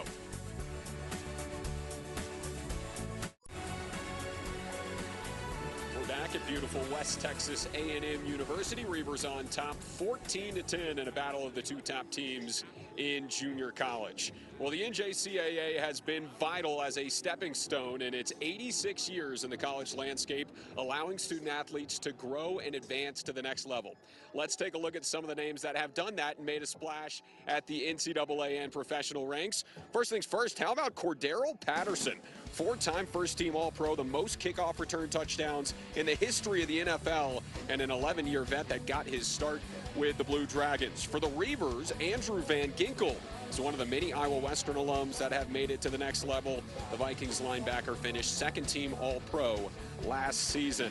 And in recent headlines, Gardner Minshew replacing the injured Patrick Mahomes as QB1 in Kansas City. He is straight out of Northwest Mississippi Community College, one of the teams in the 4-team playoff this year. At the NCAA level, the Big Ten Return Specialist of the Year, Caden Wetjen, is a finalist for the Jet Award at Iowa. He is a former Reaver. And one of the bigger names connected to junior college as of late, Diego Pavia, obviously a Heisman finalist. He got his career started at New Mexico Military. And we close out, how's this for an all-name team? Darelis Clark was a beast at Butler last year, and he's made a big special teams difference in the MAC for Kent State. While all of these guys have had to prove themselves over the course of time, it has been a difficult go of it, and there are a lot of hurdles they had to overcome to move from the junior college ranks to the 4-year and professional ranks. And with that, we bring in NJCAA CEO and President Dr. Chris Parker. Thank you for joining us. Thank you, Zach. You look good in that hat. Yeah, I appreciate it. It's a little bit warm out here, and glad to have you down on the sideline. Let's talk same game, same rules. It's a big initiative going with the NJCAA right now. What does it mean for the organization to push this out, and what are you trying to accomplish? Yeah, we're trying to educate everybody on the needs for transferability for the same situation. So right now, community college students to go D1 have to have a 2.5 GPA, while their counterparts can transfer with a 2.0. So really trying to educate everybody about these disparities and really level the playing field. That's why it's the same game, same rules, and create those opportunities for all of our student athletes. The biggest recognizable point that hits home is the GPA difference. Talk about that disparity and what it means for these kids to try and get to that next level. Yeah, I mean, these kids are given everything they can, everything they have, both academically, athletically, physically, whatever you name it, and to have a different standard, we just don't feel that's fair. We want to level the playing field, create these opportunities, and we're not asking for anything special. We're asking for the same game, same rules in all these situations for our student athletes to give them that opportunity to move forward seamlessly. So how does the NJCAA go about striving to fix those changes? So right now you can look at our website, the hashtag same game, same rules. You can research, you can understand, you can talk to the people in your family, understand these disparities, and help us spread the word. That's all we can do is educate people on these things. The NCAA is trying to work with us now on some of these situations, but we need more help. We need more ability to push forward and change this for our betterment. Make a stand for what we believe is best for our student athletes, and having the same game, same rules is exactly what we believe in. And whether you like it or not, junior college is in the conversation of the college landscape in a big way right now. What's next for the NJCAA?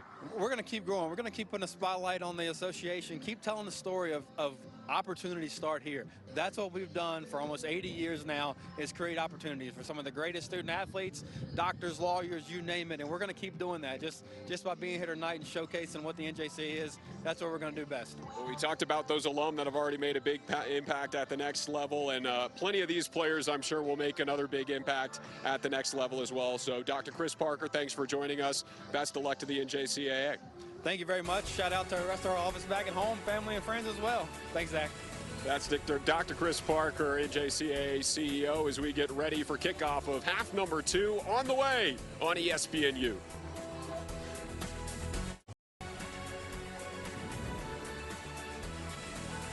Wednesday night in West Texas at the Credit Union 1 NJCAA Division I National Championship.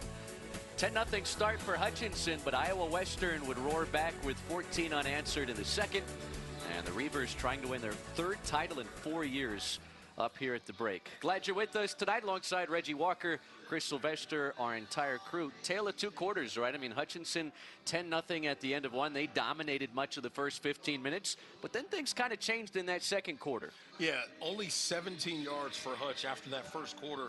And then on the other side of things, all of a sudden the Reavers of Iowa Western got their offense going in that second quarter. All of a sudden Malachi Marshall started hitting some throws down the field. They were able to stretch that defense out and make some big plays. Wind has been a factor tonight. Whoever is going with the wind seems to have more success on offense, and in the first quarter it was Hutch.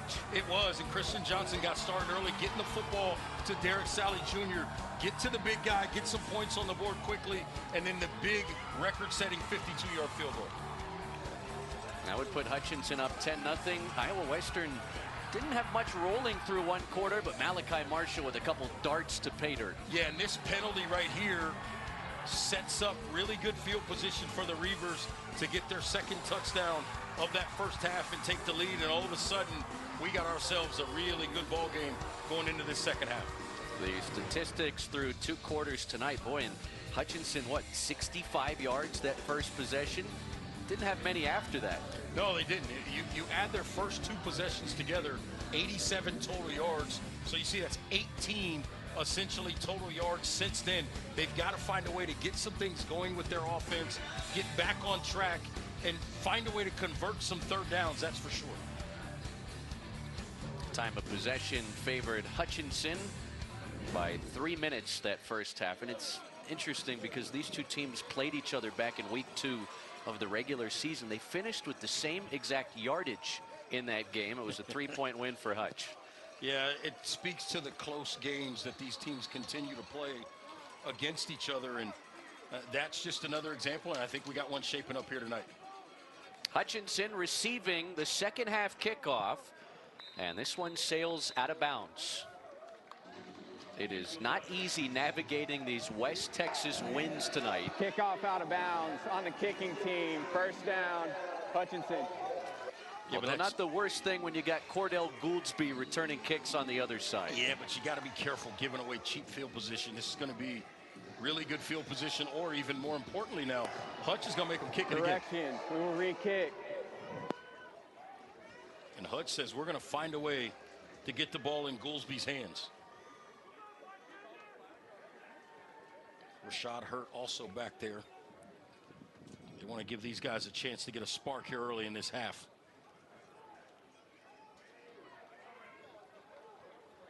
I've always liked when teams force a re-kick because the coverage team has to run down there again. And so maybe they're a bit tired, maybe they're a little undisciplined, they get out of their lanes and you can get a big return.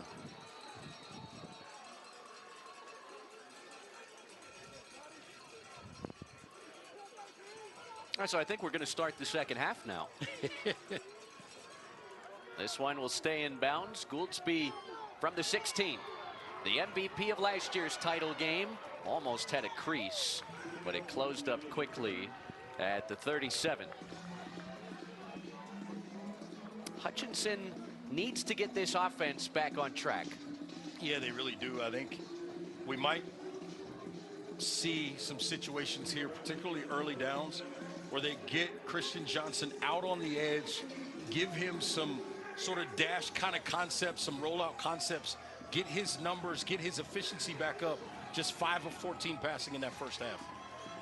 The ULM signee headed to the Sun Belt to play for the Warhawks next season.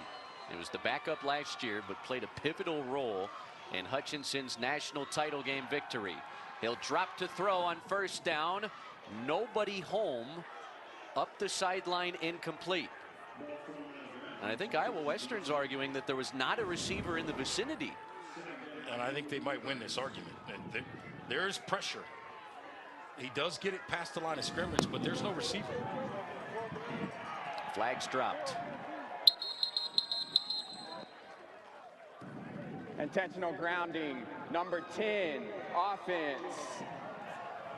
Spotted the foul with the loss of down, second down. The K-State commit Andy Berberia hit Christian Johnson just as he got rid of it. Yeah, and look to the top of your screen.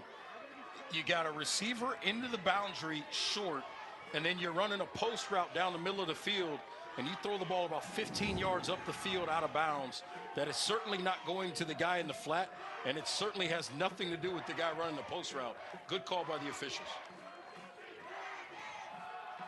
Second and long after the penalty, and Rashad Hurt doesn't get much of the penalty yardage back. Just 1 yard on the run. Davion McLilly-Bulow, sophomore linebacker, on the stop. Third and long for Hutchinson.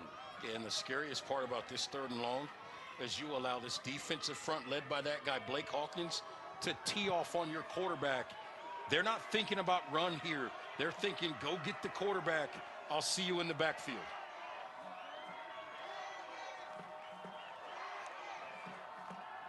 Iowa Western brings 4. Johnson hits his man, Bobby Shaw the third, and he's taken down across the 40. The referee on the far side there thought it was a first down, forgot about the penalty yardage, and a likely punting situation near midfield for Hutch. Now Raekwon Adkins slow to get up, and he's been everywhere for this Reaver defense tonight. Yeah, and if he's not able to be out there, it wouldn't surprise me if Hutch decides to go for it here and attack wherever he's voided, but they're going to go ahead and punt the football, which is the right decision here. The right decision, and the right area of the field you'd like to punt it to. Just got to get it up in the air and let the wind do the work here. Dax Knowles, the Purdue commit, headed to West Lafayette to help Barry Odom try and turn around the Boilers in the Big Ten next year. And will not have a chance as it takes a friendly bounce right over the pylon. Well, they'll spot it. What, at the 3? I think they say it went out of bounds. Right before the pylon. It touched out of bounds and then bounced over the pylon. That is a terrific punt. 50 yards. See it again here. There it is. Yeah, great call, too. Bounces out of bounds and then comes back towards the sideline.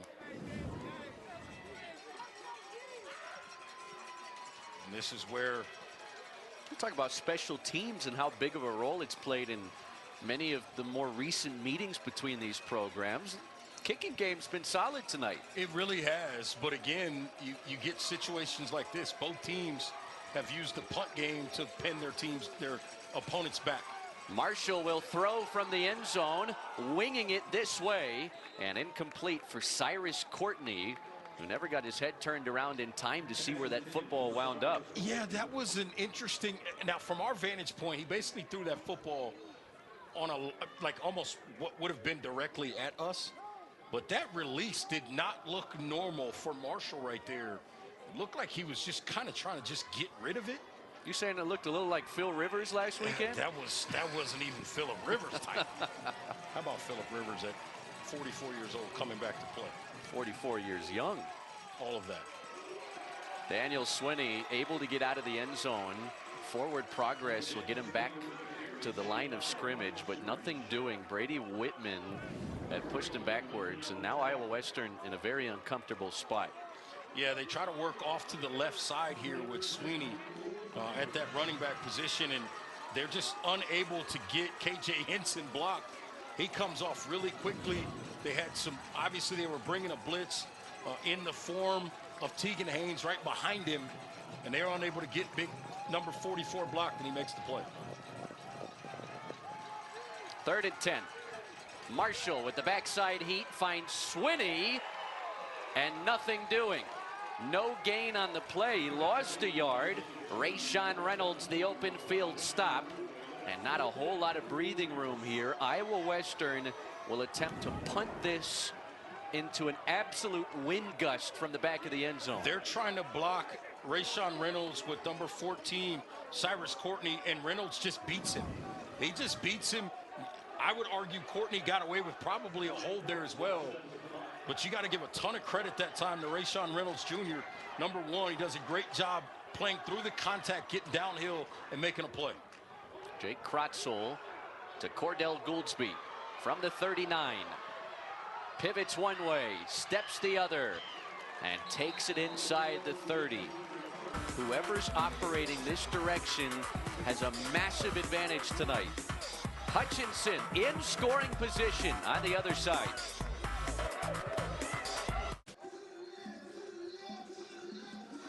The NCAA women's volleyball semifinals are tomorrow night on ESPN and the ESPN app. Both have the 3 seed squaring off against the 1 seed, Texas A&M. After an upset over Nebraska, takes on Pitt at 6:30 Eastern. Then it's Wisconsin and Kentucky. The winners play for the national championship Sunday at 3:30 Eastern on ABC. Here in the Junior College Football National Championship, Hutchinson is trying to hit the point column for the first time since their second possession back in the first quarter. Yeah, Tony Coley, you know he's going to dial something up here to get his quarterback going. Again, I think they got some opportunities to get Christian Johnson out on the edge to make some plays down the field. Also getting him involved more in the running game with something designed, give him somebody leading the way, get Hurt out in front of him, and see if he can get off the edge and make a play. Hutchinson starts this possession in field goal range at the 28. LT Robinson, the motion man. Johnson on a designed run for the quarterback and brought down after a yard. Jeremy Lewis did a nice job that time. He didn't allow Rashad Hurt to block him. The idea was for Rashad Hurt to block him. Injury timeout. That's Gus Thuston, the redshirt freshman at right tackle, who's got an offer from FAMU.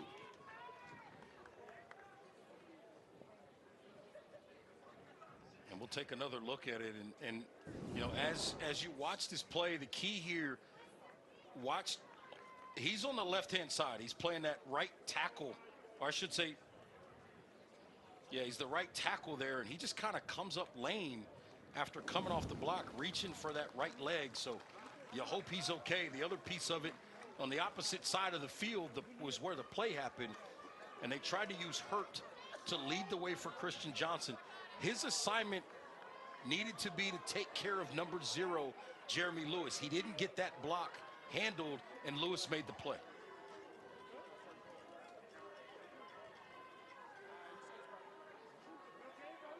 How about Coach Strohmeyer's offense, or I should say defense? Ever since that first quarter, they have bowed up and been absolutely dominant. Yeah, the dark side defense, Mike Blackburn, Scott Strohmeyer, can always count that this program is going to be very tough to score against. Hurt motions out of the backfield. Johnson has to make a decision, and he's dumped back at the 30. Another sack for Iowa Western. Andy Berberia, the K-State commit, continues to have a big night. They changed the picture on the quarterback. Christian Johnson thought he saw one thing, and then all of a sudden he realizes, oh no, this is man coverage. What he missed was a hole shot. He had a guy in between the corner and the safety up the sideline. That's the throw he's got to make. He didn't see it.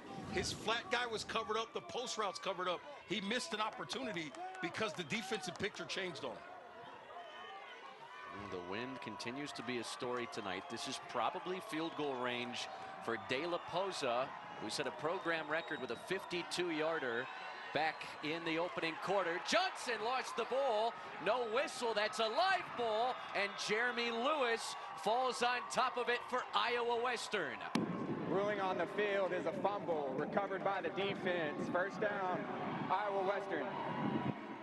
Usually, when you see someone get the trifecta like that, it's a play right there at the spot. Jeremy Lewis, he comes out of the left side of the screen. He gets a piece of the football, and then watch the motor. He goes and chases this football down before anybody else to make the recovery.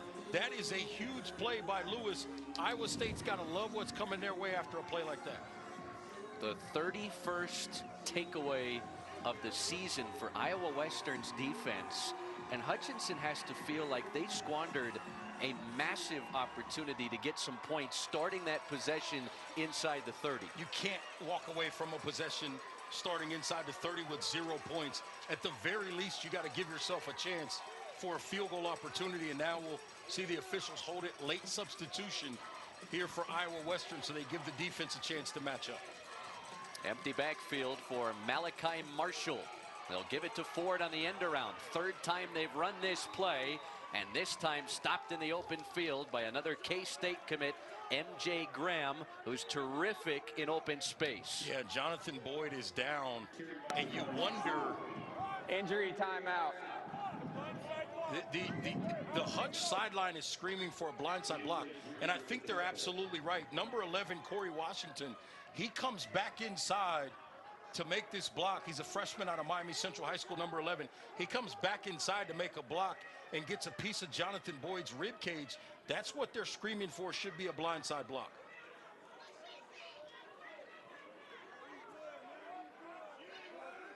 Well, it happened right in front of the Hutchinson sideline. It really did, and it's right here at the bottom of the screen, right there.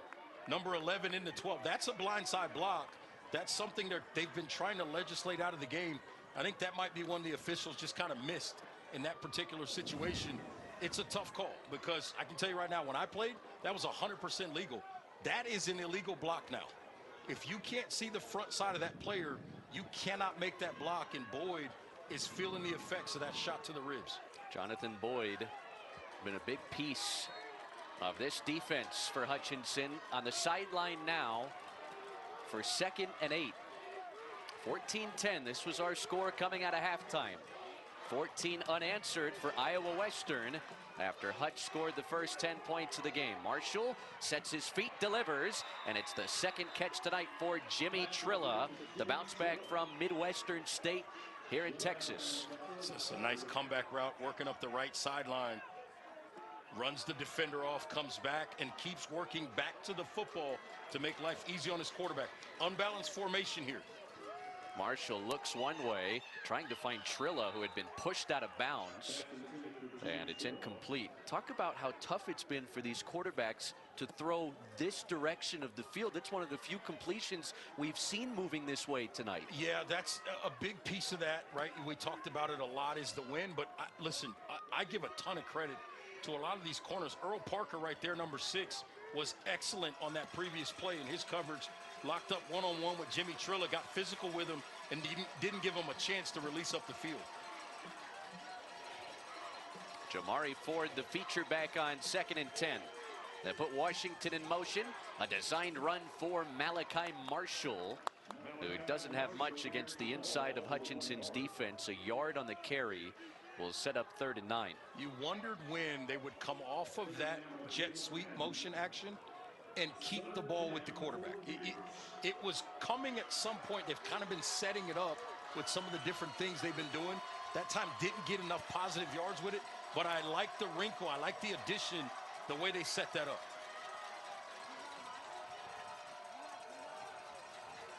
Iowa Western just 2 for 9 on 3rd down tonight. A wide 2-by-2 set late in the clock.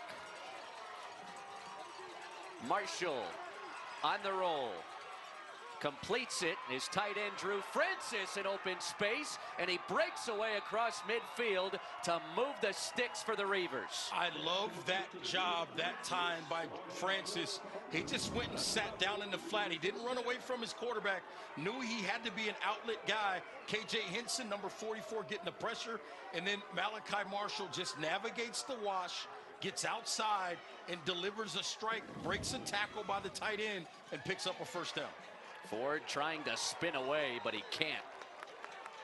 Blasted back at midfield, a 3-yard loss. Darius Wiley, the West Virginia signee and Jayhawk Conference Defensive Player of the Year. One of the hardest things to do is get a clean shot on Jamari Ford, and somehow he got one and he cleaned him up. Wiley from Elizabethtown, Kentucky, chose West Virginia over Arkansas, Syracuse, Michigan State, and other power conference offers. Rich Rodriguez really excited about his arrival in Morgantown. Marshall hit as he throws, and Wiley almost got his hands on it. The pressure came, forcing Marshall to get rid of it quickly. It's 3rd and long. How about Wiley getting down to get near a potential interception there? KJ Henson and Jeffrey Manns, again, the two guys inside, they recognize screen, but they keep attacking the quarterback, speed him up. And then Wiley with that 6'6", 6'7" frame nearly finds a way to get to the football. That line to gain at the 37. Still no points here in the second half. Two stalwart defenses.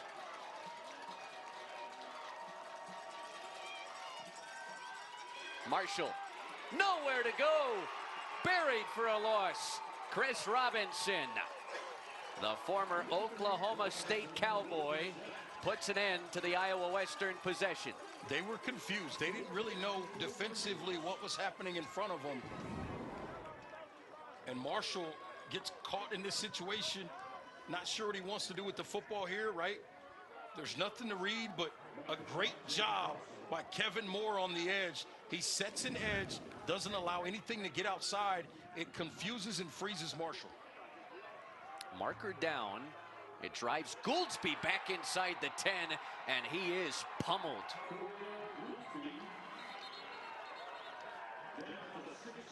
Jerry Arteaga, reserve receiver on special teams, blasted last season's championship game MVP, but we'll check the marker.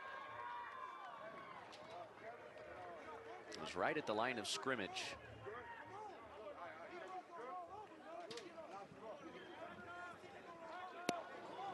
Illegal shift on the kicking team. 5-yard penalty. Replay, 4th down.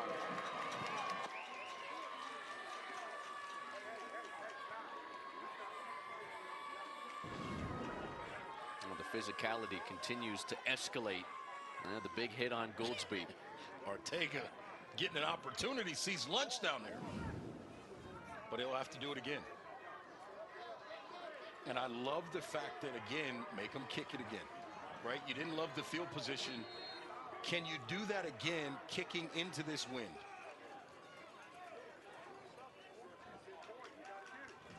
Jake Krotzel has been busy.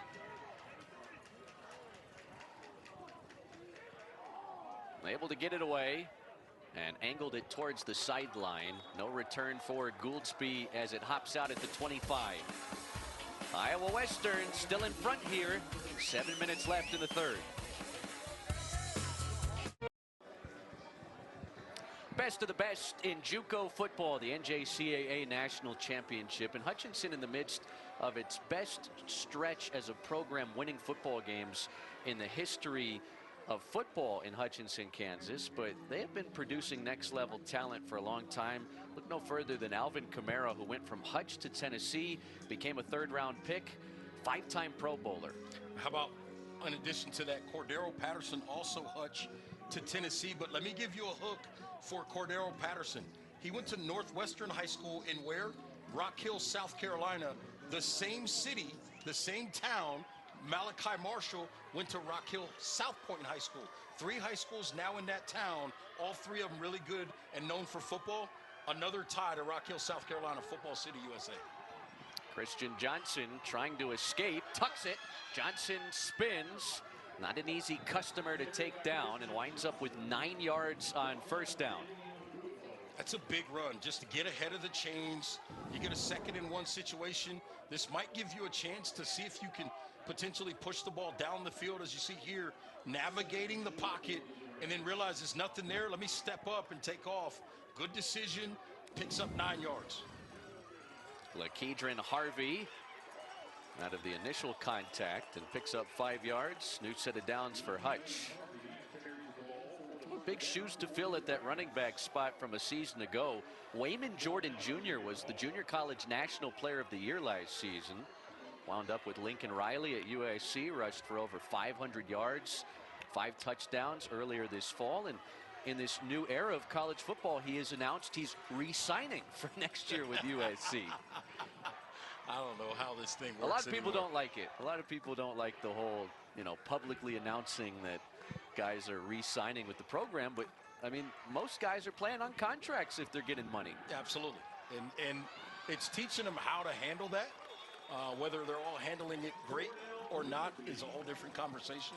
As you see Gouldsby there make that catch, but you're absolutely right. And speaking of this running game, also earlier in the season, a guy that they were counting on as part of this running game, Titus Petway, was a guy that was a factor in this running game. He's out with injury as well. He's been out for a while, but another guy that would have been a part of this running game. Hutchinson trying to find its first points since the opening quarter. Harvey over left tackle and only gets a yard. So it's 3rd down and short coming up for Hutchinson.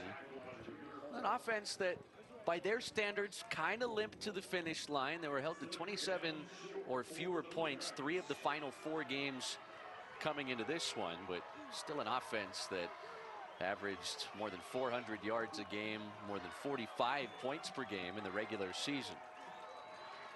On 3rd and short, Harvey, right side, can't get there. Jeremy Lewis, who recovered the fumble last time Hutchinson was out there on offense, stonewalls the ball carrier, and Drew Dallas will send out special teams to punt.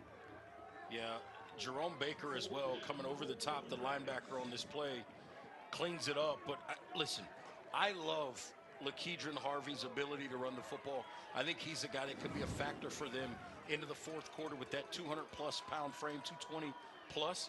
I'd like to see him get it up inside a little bit more because he can beat some guys up with his physicality inside. Denzel Moore. Dax Knowles touched it. And Iowa Western fortunate that it wound up in a teammate's hands. Almost a disaster on special teams. It was Max Williams who wound up with the loose ball and kept it with Iowa Western. Media timeout. You see it again here, Max Williams saving the day for his group. Reavers back on offense when you come back.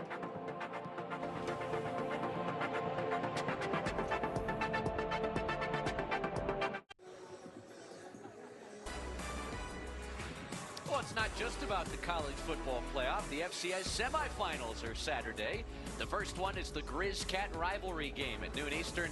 3rd seeded Montana State, takes on the 2-seed Montana State. Montana State won the regular season meeting between the two. That's on ABC. Then ESPN2 brings you Villanova and Illinois State. A trip to the national title game January 5th in Nashville is on the line. This is the national title game in junior college football. 3rd time in 4 years, Iowa Western is matched up with Hutchinson. Iowa Western starting quarterback from last season, Hunter Deckers. You might remember him from his time as an All-Big 12 quarterback at Iowa State. Got into some trouble at that level, but right now on the New Orleans Saints practice squad. Yeah, and Andrew Van Ginkel with the Vikings doing his thing. Parts of 7 now NFL seasons. 5 career interceptions. He's balling at that linebacker spot. Ryan Flanoy, who was in this game just a few years ago, went to the FCS at Southeast Missouri State, getting some run this year with Dak Prescott and the Cowboys. Has already had a couple of 100-yard games in this rookie season. SEMO. Bears, or no, Missouri State's the Bears. I think the Cardinals. Yes. Some sort of bird. Yes. I mean, we're big FCS junkies too. And we just did the FCS read. This is 2nd and 10 after the incompletion. It's Ford through the middle like a bowling ball, bouncing off a contact, and gets 7, maybe 8 yards on the carry. Rather, that was Daniel Swinney against the middle of that Hutch defense to put Iowa Western in 3rd and short. And Swinney's been solid in this game. He's had some success getting going in that running game. He's really been a factor for them being able to stay on the field. 10 carries now, over 80 yards, playing well. Boy, Marshall somehow kept his feet and delivers to the sideline. It's on target to Cyrus Courtney. I don't know how Malachi Marshall kept that play Injury alive, timeout and Courtney on the took a field. big hit at the end of it. I don't know how Courtney made the catch. It's unbelievable. Borderline miraculous on both ends of that play. Yeah, it was unbelievable, and you hope Cyrus Courtney's okay, but that was not pretty the way he landed. What a catch.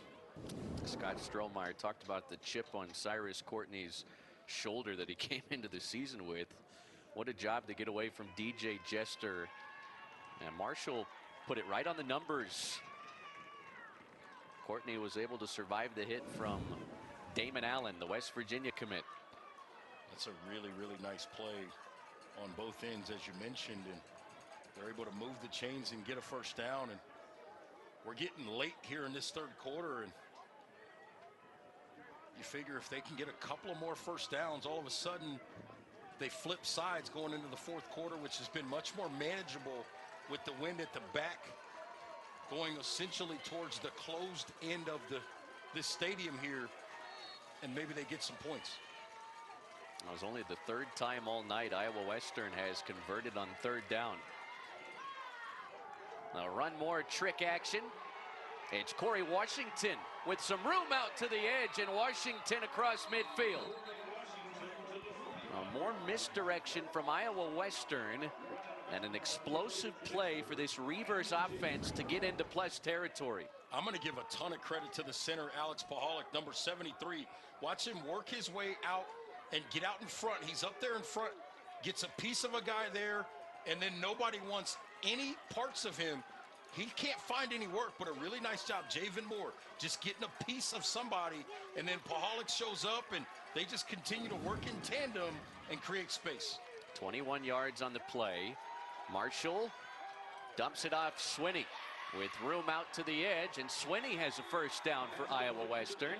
And he gets a dozen on the catch and run. That's a great job by Marshall. He knew what the coverage was, and he understood the situation. Swinney came across, had the little fake to him, and then realized, you know what? There's nothing open down the field. Let me give it to him right now and let him do some work and get some extra yardage. And they get a first down inside the 35-yard line. Roderick Hartsfield, who we saw take a snap in the first half and run for a first down, has checked in at quarterback. Malachi Marshall lined up near side slot. And now Marshall motions into the backfield. They'll give it to him. Marshall to throw, lofting left side, and Hartsfield dropped it. Boy, Iowa Western, they have not been shy in going deep into the playbook this possession. We heard about those extra wrinkles, and they almost executed that one for 6. They did execute it. Mr. Hartsfield did make the catch. This was perfectly executed. He slips out through the line of scrimmage and forces Darius Wiley, a defensive end, to try to cover him up the field. You got to make that catch. It's on the fingertips. Got to bring it in. Marshall with pressure coming, dumps it off middle. Cyrus Courtney, who was injured earlier on the possession, takes it for a first down as Iowa Western creeps towards the red zone. Cyrus Courtney should not have gotten that first down. He made a couple of guys miss in a tight spot and then dove ahead and picked up the first down.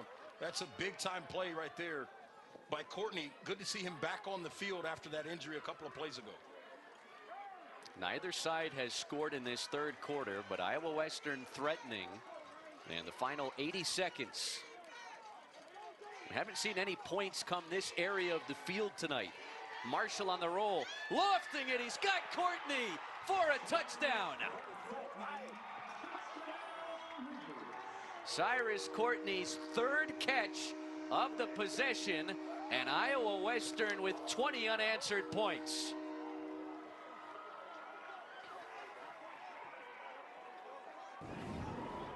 I've heard this play combination called a lot of things, but essentially what you get is Courtney's a slot guy. He's working up the rail or the boundary, if you will, and then you get the outside guy working a curl route. Sometimes you get the collision between the corner and the safety. Sometimes you don't, but what you get there is a little bit of confusion. Courtney gets free. He's up the sideline, easy throw, and Malachi Marshall drops it in there. Hutchinson looked like they might just run away and hide with this football game when it was 10-0 a couple of possessions in. Iowa Western has flipped the game on its head. 21 unanswered for the Reavers. And field conditions considered, that was probably the most impressive possession either side has had all night. Yeah, they marched all the way down the field, and this is a great job. You see the inside route where I think that's Trey Brown. He sits down towards the middle there, and the corner and the safety get confused on how they want to handle the switch or the cross of the routes, I should say. And all of a sudden, you got Cyrus Courtney up the sideline. It's an easy pitch and catch. Scott Strohmeyer eyeing his 4th national title in less than 2 decades at the helm of Iowa Western's football program. Right across the state line from Omaha, Nebraska. And the Reavers, who play their home games at Lewis Central High School in Council Bluffs. have roared back with 21 unanswered, and they've got a 2-score lead for the first time tonight. And all of a sudden, you get close to what you'd call urgency time for Hutchinson. Kick return will come across the 30. Ray Leak, a reserve tailback from Wichita. Well, you mentioned the other thing very important about that possession. Somebody finally broke the ice going to that end of the field to get a touchdown.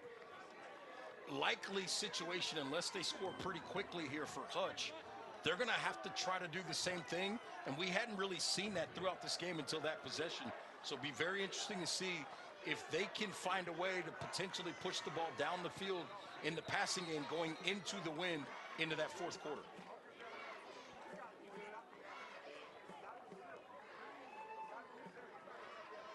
Hutchinson has been blanked since their second possession.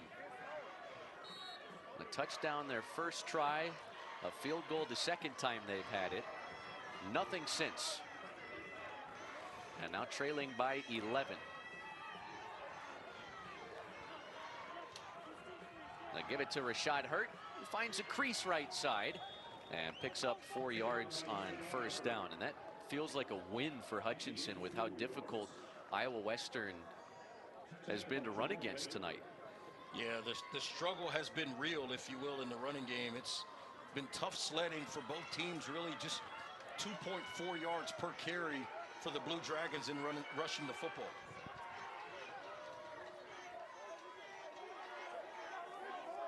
Hurt, the freshman from Lawton, Oklahoma, has got the bulk of the carries tonight. Johnson, wide side of the field. Derek Sally Jr., who had a touchdown on the opening drive of the game for Hutchinson, able to pick up first down yardage for the Blue Dragons. It's just a little quick stop route. Get it out there quick to your big guy and give him a chance to go to work. I suspect he's going to continue to be fed the football here going into this fourth quarter.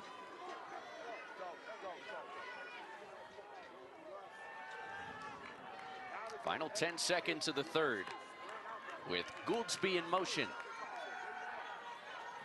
Tight pocket for Johnson. Down he goes. Another sack for Iowa Western. Andy Berberia is having a mammoth night in Canyon.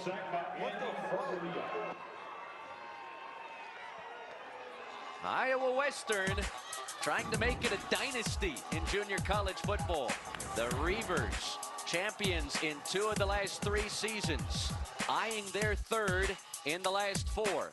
They add on to their lead at the end of 3 tonight.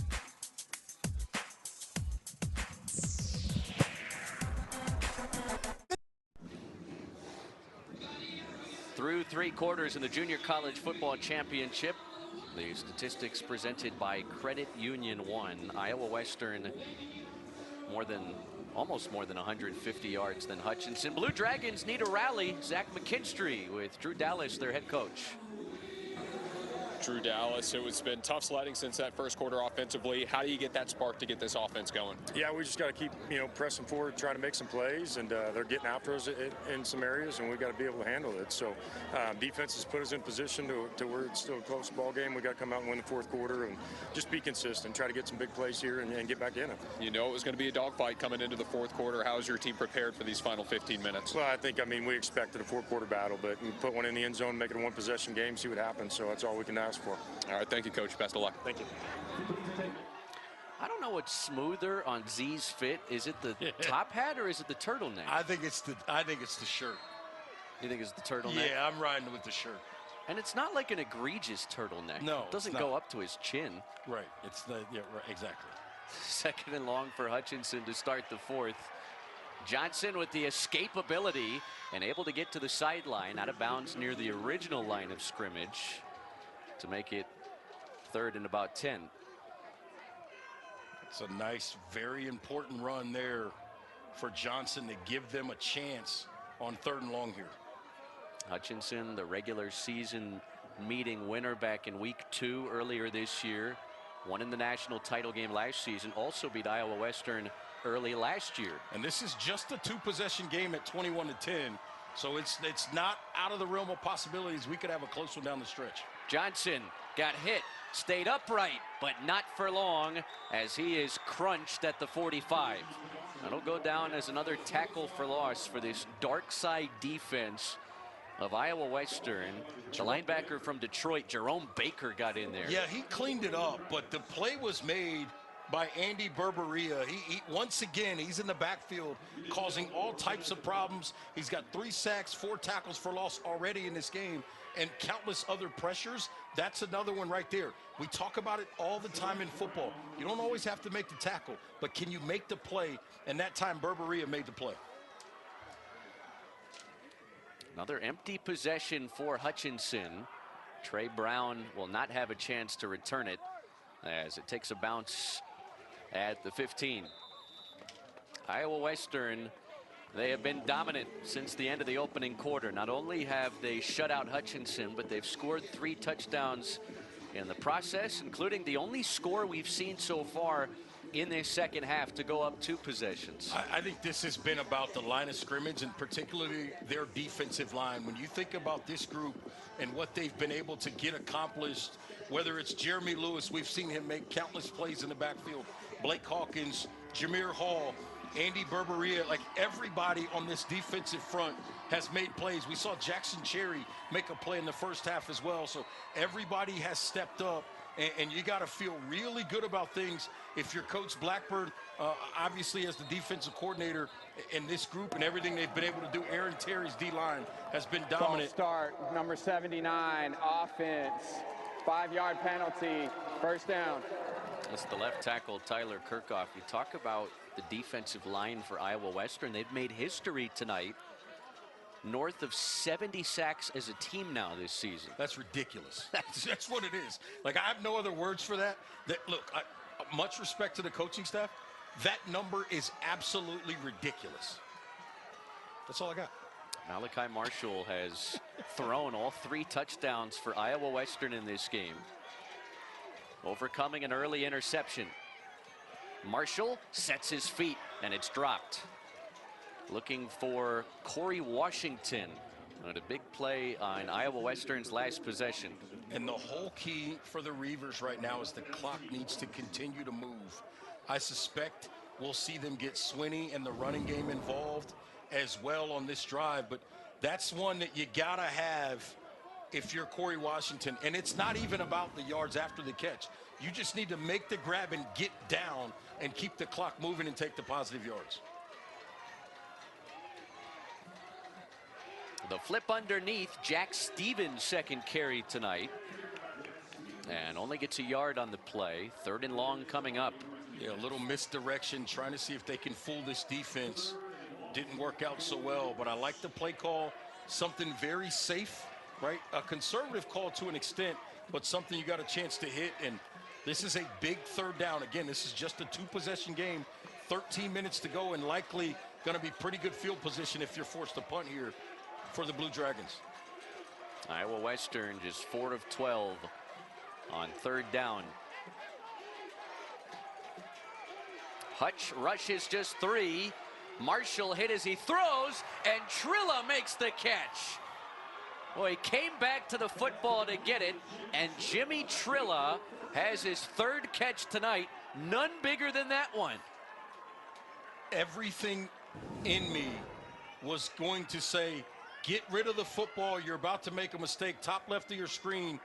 Watch number 17, Trilla, just work in the middle of the zone. He just sits down. And Marshall just, until the last second, navigates the pocket, starts to roll out, and then makes a big throw across his body up the field, and they pick up the first down. A 17-yard gash through the defense. Here's Stevens again, trying his luck towards the right sideline, and doesn't have much. Back to the line of scrimmage. That's all for Jack Stevens from Tiffin in Iowa. We talk about the clock being a factor in a 2-possession game. Yeah, you got to keep it moving, right? That's the whole key. Keep the clock working. Even though Stevens went out of bounds, he was working with forward progress when he went out of bounds, so that'll keep the clock rolling. If he's going backwards, it would stop the clock. So good job by him keeping that momentum going forward. Inside handoff, Swinney steps away and breaks free towards the outside. Daniel Swinney brought down in Hutchinson territory. He's had a couple of explosive runs tonight. And Daniel Swinney, who was on the wrong end of the national title game scoreboard last season, trying to make sure it doesn't happen again this year. Yeah, this is just a really nice run. He picks his way through the middle, bounces off KJ Henson, and then gets up the sideline. Nice run that time. Move the chains, and now this clock winds, and it's going to head down towards the 11-minute mark right now.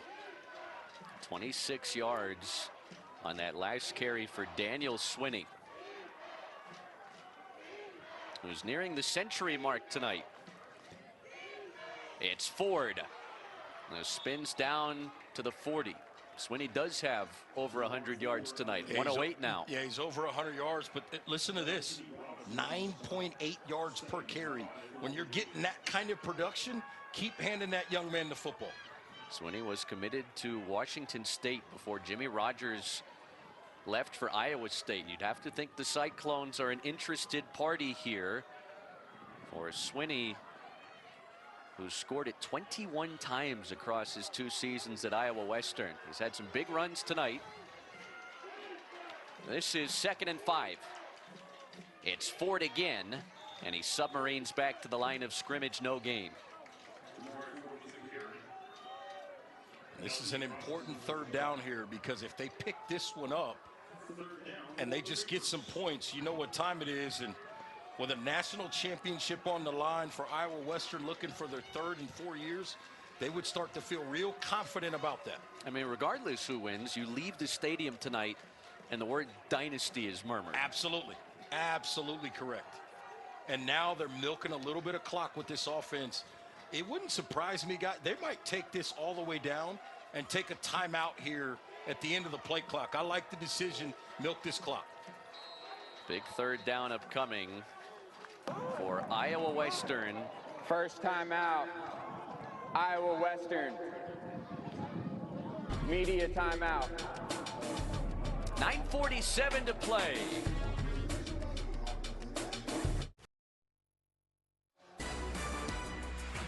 This week, the college football playoff commences with first-round action. Oklahoma and Alabama Friday night in Norman at 8 Eastern. Then Saturday's tripleheader begins in College Station. Texas A&M welcomes in Miami at noon Eastern. Both of those games on ABC, ESPN, and the ESPN app. Then TNT has Tulane and Ole Miss and James Madison, Oregon to cap the night in Eugene. 4th quarter of the NJCAA Championship, Bain-Schaeffer Buffalo Stadium. Canyon, Texas, just south of Amarillo in the Panhandle. Chris Sylvester, Reggie Walker, glad you're with us tonight. I spy Reggie Walker. I spy Chris Sylvester. There we are. Here we are, right here. Here we are. We're saying hello. Shout Zach out to McKinstry's on the field. Our producer, Joel Kittay, director, John Coleman. Iowa Western, 21 unanswered points. They have taken control of this football game. And a big 3rd down for Hutchinson's defense to try to get off the field. They'll run more trickery, and Hutchinson snuffs it out. That play goes backwards 6 yards. Chris Robinson brought down Corey Washington for a loss of 6. Remember we talked in the first half about the backside of these offensive lines and the inability at times to cut off the backside? Watch these guys coming from the other side.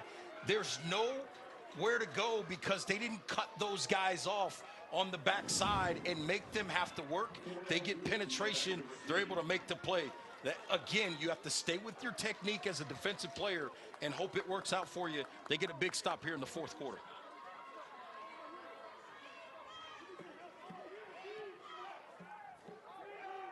Sky-high punt from Kratzel. And Gouldsby makes the fair catch inside the 20. Hutchinson came away with points their first 2 possessions. An offense that averages north of 40 points per game on the season, 2nd most at this level of college football. But Iowa Western's defense has been that much better since the first 2 drives of the game. Yeah, they really have. And I think, again, I'm going to go back to it. It's been at the line of scrimmage. And that's where you can win football games. Jameer Hall, Andy Berberia, you know, you go back to Jeremy Lewis, Blake Hawkins, that group up front. And right now they get to hunt Christian Johnson and just go get the quarterback because they've got a 2-possession lead. Drive starts back at the 18 for Hutch. Johnson to the air. Has Derek Sally Jr. on the outside, who tried to step away and make more of it.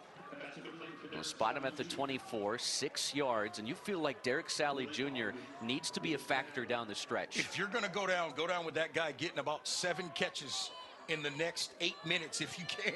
You continue to feed him and let him make plays for you. And then if they start to load up coverage-wise, Eddie McLaughlin on the backside can make plays for you as well. It's Rashad Hurt. And the runs in between the tackles just haven't been there for Hutchinson. Jeremy Lewis headed to Iowa State. Another stop for Iowa Western's defense. Sally highlights a group of many going to the next level. Yeah, and you see a lot of those guys defensively there, but Derek Sally Jr. fits the part. He's got the size, he's got enough speed, he's got a great catch radius, good body control. He is what you need in a wide receiver. Oh, dangerous toss from Christian Johnson. LT Robinson was the closest to him. Johnson slow to get up. Hutchinson, I don't know, man. 7:52 to go, 2-possession game. I guess you have to punt here. Well, part of it is your quarterback's not 100% right. The other part of it is you're missing assignments up front. They bring a blitz in the way of Davion McLilly-Bulo, and nobody blocks him. He just didn't get picked up, and he blows the entire thing up. You have to take care of, first of all, you have to identify, and then you have to take care of those blitzers. Dax Knowles waiting for the punt. And will elect not to touch it as it takes a bounce at the 32. 7:41 to play. Iowa Western trying to position themselves at a junior college dynasty.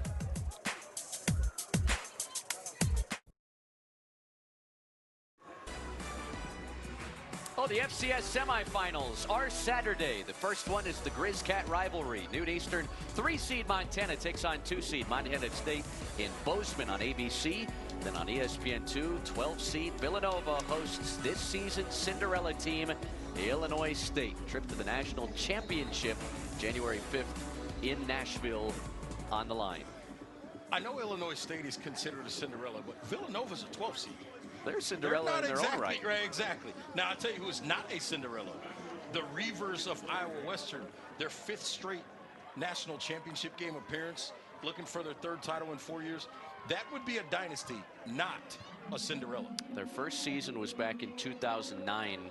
Scott Strohmeyer helped start the program there in Council Bluffs. They've never had a losing season. All they do is win at Iowa Western. So what you're saying is Coach Strohmeyer is the Mike Tomlin of junior college football. Maybe even better. Like, well, because he's won multiple championships. Tomlin only has the one. You're right. Good call. But Tomlin's never had a losing season either. That's a good point. How about that? I don't think he's going to have a losing season this year. I don't think so either. They've turned the corner a little bit down the stretch here. They look good on Monday Night Football a couple nights ago. This is Wednesday night championship action. Swinney delivers a stiff arm. Boy, he is tough to bring down. DJ Jester's helmet came off, and then tempers started to flare. Well, his helmet came off because Swinney had his face mask on the stiff arm after he got rid of KJ Henson with a stiff arm. You'll see it again here. See, he's grabbing the face mask. That is a penalty, and then he snatches it off. That's uncalled for. Personal foul, face mask, number 7, offense. 15-yard penalty from the spot of the foul. It's first down. An unacceptable penalty in this situation. You get a major penalty. You got a 2-possession lead, less than 8 minutes to go. You need the clock to continue to move. Now you set yourself up, your offense up, to where you're likely going to end up trying to throw the football here down the stretch when you didn't need to the way you've been running the football. First and 18 after the face mask against Swinney. Bad snap, and Marshall fortunate to fall right on top of it. But another play that goes backwards. Yeah, and the one fortunate for Swinney is they called the penalty. They gave him the yardage first, right? So it didn't end up as a 1st and 25. It ended up, you know, a 1st and 18 but now you get the bad snap, and all of a sudden you're back at the 20-yard line, and it's it's second in Lubbock to pick up a first down. Some West Texas lingo from the great Reggie Walker tonight. Hey, I've been to Lubbock. It's when that place is rocking and football is going well like it is right now, it's a good place to watch a game. The hub city. Marshall steps away, sidearm toss, middle of the field. Trey Brown motors across the 40. That's right near a first down. They'll spot him a yard short.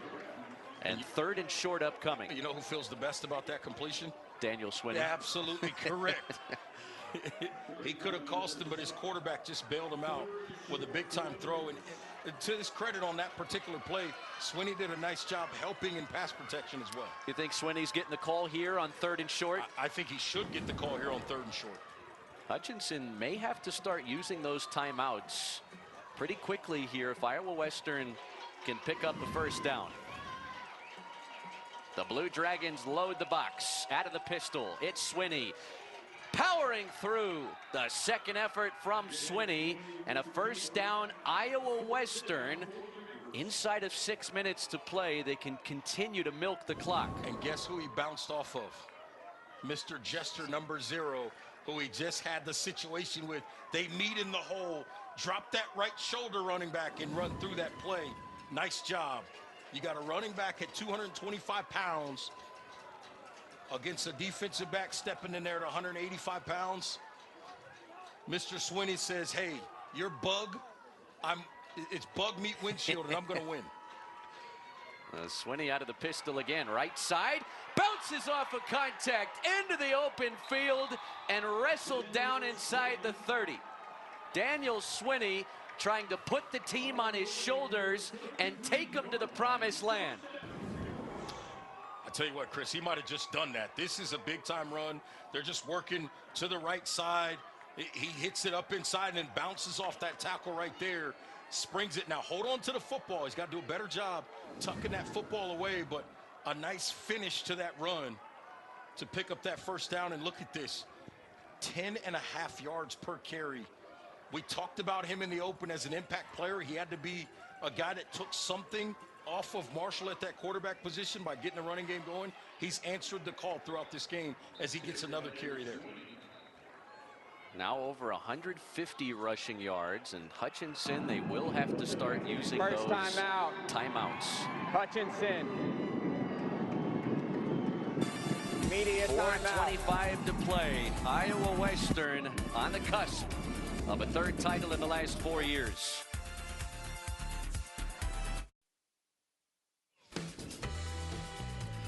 Iowa Western, they were held off from a three-peat last season, but 2022-2023, the Reavers went back-to-back. They shut out Hutchinson back in the 2022 title game in Little Rock, Arkansas. That was another year where Hutchinson had come into the game unbeaten as the #1 seed. The following year, it was Iowa Western in a rout again, this time against Buddy Stevens, Last Chance U, East Mississippi. They put 61 on the scoreboard. Hutchinson got the better of Iowa Western, came back and beat them 28-23 in the title game here in West Texas last year. But Scott Strohmeyer, and we talk about how Iowa Western's been the sentimental favorite. His late daughter Emily passed away at just 22 years young earlier this year in May. They've got the EM on the visors of the coaching staff back at the players' helmets. It's always been bigger than football for this group this season, and they're so close to finishing. Yeah, they really are. And you know, I always talk about how you finish games. And if they're able to finish this game and put it away by finishing this drive with a touchdown, the way they've been running the football, that is a fitting way to win a national championship, if indeed that becomes the decisive score. Daniel Swinney has served as the closer here down the stretch, but this time he's ripped down for a loss. That's KJ Henson, the West Virginia-bound defensive tackle. Dropped Swinney for a loss. Hutch will burn another timeout. Hutchinson.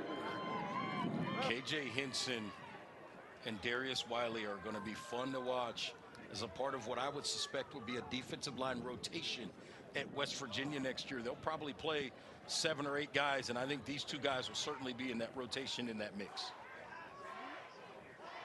And the EM stands for Emily Strohmeyer. We mentioned she passed away tragically earlier this year. She's been dealing with a multitude of health issues, born with Down syndrome, and was awaiting a kidney transplant when she suffered from an infection. It's been a team full of heavy hearts, but a team full of passion and energy for their head coach. Zach has more on the incredible story that has been Iowa Western this season. Yeah, and you can see the energy on this sideline is unmatched right now. The Reavers feel it. They feel it getting closer, and they've gone to their horse and Daniel Swinney to try and get there.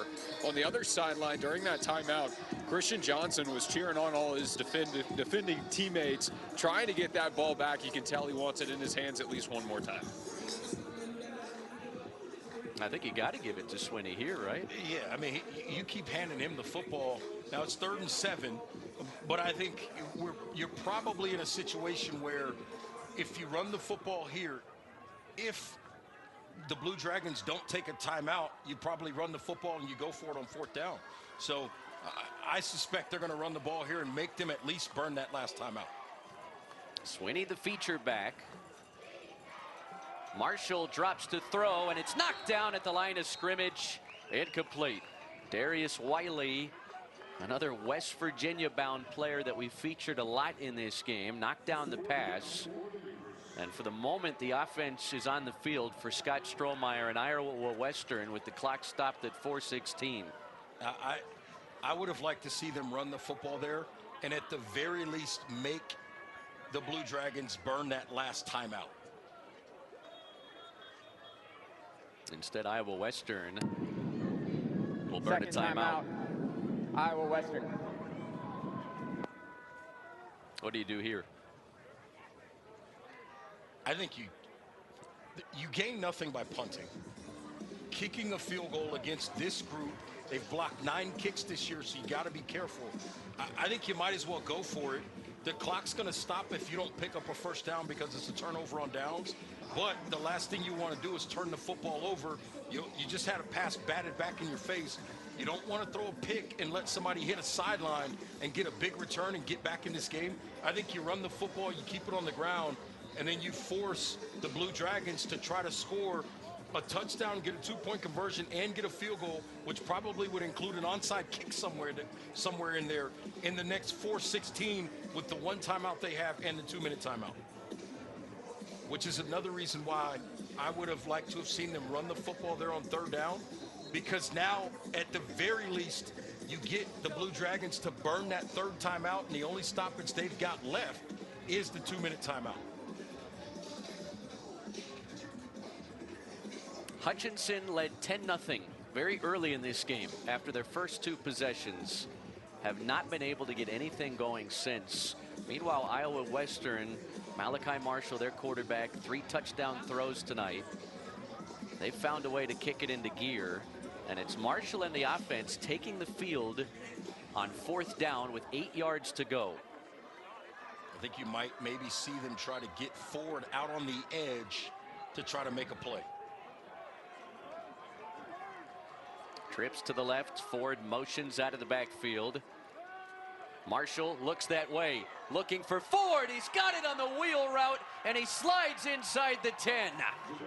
Perfectly executed, and Iowa Western another step closer to the national title tonight. That's an incredible call. It takes a ton of guts by Coach Stroh. They call a wheel route. They get everybody working to the inside. Cyrus Courtney's not really running a route. He's just trying to occupy his defender to make sure they have space to throw that football to the outside to Ford. They get him on the edge on the wheel route, and it's an easy pitch and catch. And you got 1st down inside the 10. Got to give the ball to Mr. Swinney. Swinney sledgehammers and rumbles in for a Reaver touchdown. A 3-possession lead with 3:30 to play.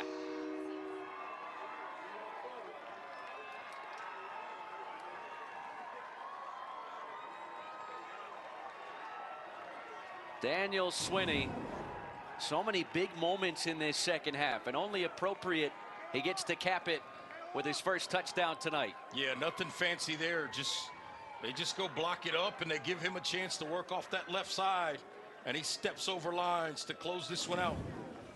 Your Reavers look real comfortable. Chance to pick up this third national championship in 4 years. They got to feel real good right now. 28 unanswered. Iowa Western is a wagon. And how about, again, I'm going to say it again, the way they finished this game running the football, I think is what's really been huge. We talked about Marshall's ability to make those throws early in the game in that first half, but they have continued to use the running game to their advantage, and down the stretch, Mr. Swinney in that running game is what's able to take them home to win a national championship now with a 28-10 lead and 3:30 to go.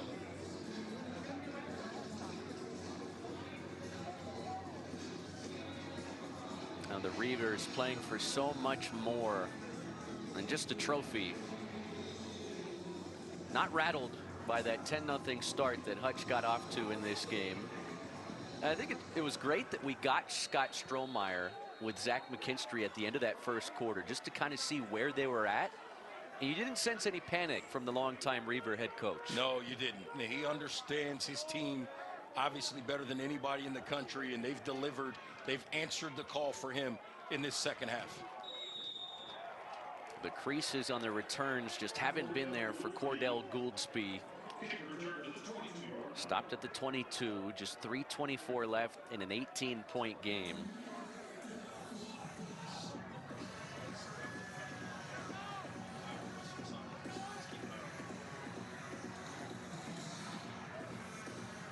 Iowa Western, a program that didn't get its football program off the ground until 2009. Mentioned they've never had a losing season. Won their first national title in 2012. They'd wait a decade until the next one, but on the verge now of 3 championships in 4 seasons. Christian Johnson has been harassed all night, and he is sacked again. 9 sacks for the dark side defense of Iowa Western. Blake Hawkins got in there for that one. Blake Hawkins nearly took the football right out of Christian Johnson's hands on that particular play. He went in there looking for a strip sack to try to end this ball game.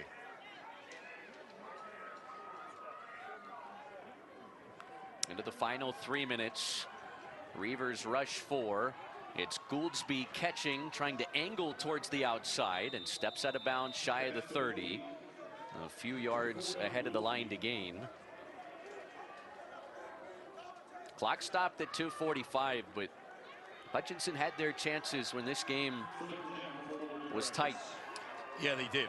Early in this game, I thought they missed a couple of opportunities to put more points on the board, to stay aggressive, as the momentum had shifted towards the Reavers. Robinson, who's headed to Monroe with Christian Johnson, unable to haul that one in, and now it's 4th down. Offense will stay out there for Hutchinson. Blue Dragons with just 1 timeout remaining. Also have the 2-minute timeout, but if Iowa Western can turn them aside here, they can all but start to pop the apple cider. Yeah, it becomes academic at that juncture. And you can guarantee. I say apple cider because we're dealing with underclassmen here in JUCO. Absolutely correct. The freshmen, sophomores. I'm picking up what you're putting down. Johnson, that is an appropriate way to wrap it up. Jeremy Lewis headed to Iowa State, the future Cyclone, with the 10th Iowa Western sack tonight. And that puts the exclamation point on 3 quarters of defensive dominance from the Reavers. 75 sacks on the season. That is unbelievable. That is how you win a national championship at the line of scrimmage. And it's getting ready to get really cold for Coach Stroh, and he doesn't care.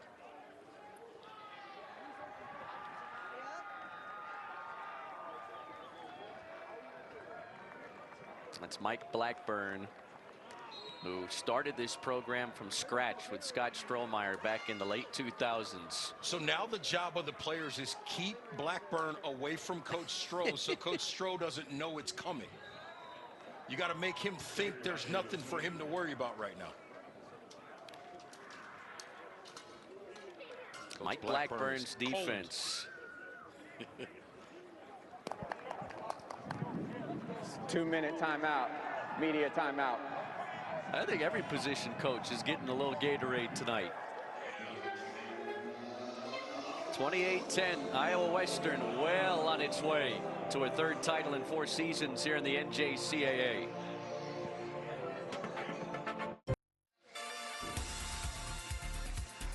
Iowa Western following a 10-0 start for Hutchinson. It has been all Reavers tonight. It really has, and the way that they responded from being down 10-0, they just kept playing one play at a time. This defensive line started to take control as the game continued, and offensively they started to make big plays, getting the ball to the right playmakers' hands in the right situations, and Mr. Swinney closes this one out with the touchdown run. Over 150 rushing yards for Daniel Swinney. But the defense has really headlined Iowa Western's dominance following the first quarter. 10 sacks for the dark side defense. That's absurd. 75 on the season. You talk about an unbreakable program record. I don't know if they'll get there again, even though they seem to churn out great defenses every season in Council Bluffs. Listen, now at the FBS level with the 12-team playoff, you may play 15, 16. I don't know if you can get 75 sacks in that many games. Hutchinson electing not to use that final timeout. Scott Strohmeyer with a lot on his mind, no question about it. Says everything he does reminds him of his late daughter Emily, who he lost earlier this year tragically. But it has added another layer to a motivated Reaver bunch. Swinney trying to stiff arm his way to the outside. Marker down. Boy, and they grabbed his face mask back. Him and DJ Jester. Yeah, this has been building for a while. Jester needs to go to the locker room right now. That is an unacceptable, because he grabbed it in the field of play is one thing, and he tried to jerk it on the sideline. They need to get him out of this football game right now. That's unacceptable on his part.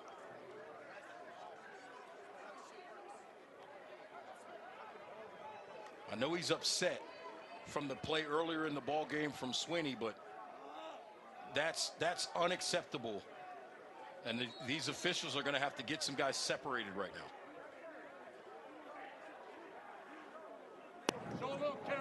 Personal foul, face mask, number 7 on the offense. Penalty is declined. It's 4th down.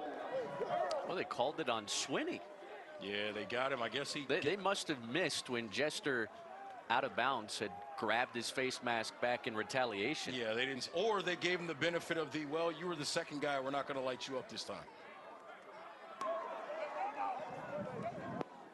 So it's 4th down.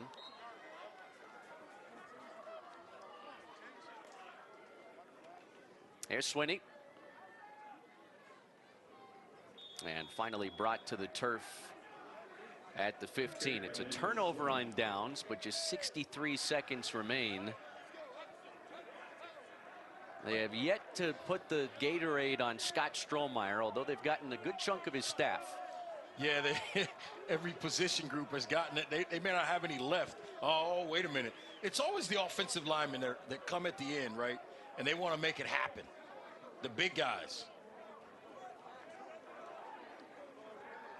Coach, he knows, in the back of his mind, he knows somebody's plotting something. He just doesn't know when. He's got the headset off now. He might be in real danger right now. It was Drew Dallas, opposite of Scott Strohmeyer, this time last year, that got the Gatorade bath.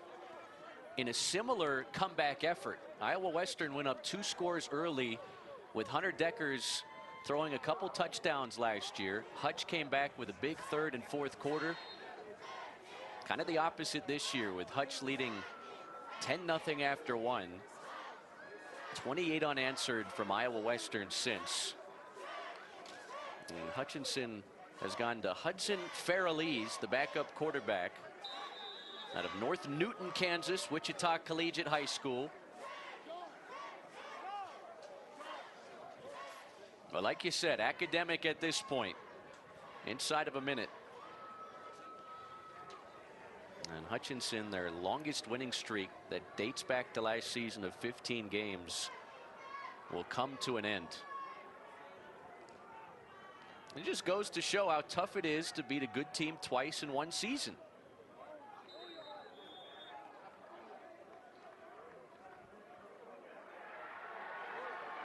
There's the Gatorade on Scott Strohmeyer. And Hutchinson will not run another play. Let's call it a dynasty. Iowa Western, the NJCAA champion for the third time in 4 seasons. 28 unanswered points for the Reavers tonight. And they beat Hutchinson 28-10 here in Canyon, Texas.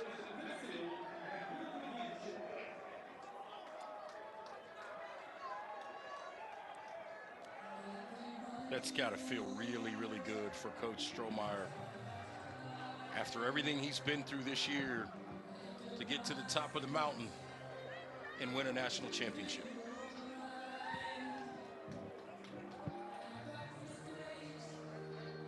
So much emotion there. Scott Strohmeyer and his wife and his family and this Hutchinson football team with a great season. They come up short, but Iowa Western, they have been a football family since the jump this year. The sentimental favorites and now the champions for this dynasty out of Council Bluffs in Iowa. Just a stone's throw across the state line from Omaha. And some of the immediate reaction from one of the best to ever do it as a junior college football head coach. There you see Coach Drew Dallas, who we could pick it up on our microphones earlier, right at that Jester situation with Swinney. You could hear him yell, show some character. And I think that's important. He's teaching these young men more than just winning football games. Unfortunately, they're on the short end of the stick tonight.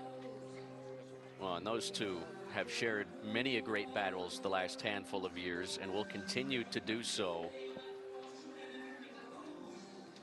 Zach McKinstry standing by with the national title winner head coach. Coach Scott Strohmeyer, I know this means so much to you. Back on top of the mountaintop, talk about your feelings right now. Well, I tell you, I'm so super happy for these guys. They're all so special. Obviously, there's a little special meaning, and you know, all the guys came up to me at the game or during the game. We got you. This one's we got you, coach. And then towards the end, they all came up and said, "This one is for your daughter." So, I mean, it means a lot from them. With those guys, that was part of it. They wanted to do it for that reason. So, and I'm happy for them. What does this mean to the community back home in Council Bluffs and all the family that helped along the way in this one? Yeah, you know, I mean, the community's unbelievable, right? And to be able to bring another football championship back is something special. Like I told these guys, you're national champs. You're going to, for the rest of your life, the memories that you're going to have from this game and this team you're never going to forget it. And like I said, I'm so happy for them. They're all, like I said, they're all special, but this one's a little bit more. Let's talk about some performances. That defensive line was brutal tonight. You guys really came out to play. Talk about their effort all season long and finished with over 70 sacks on the year. I mean, it's been the staple, right? And they came and they worked. Coach Terry does an unbelievable job. Our defense staff had an unbelievable plan, and they came out and executed it all year long.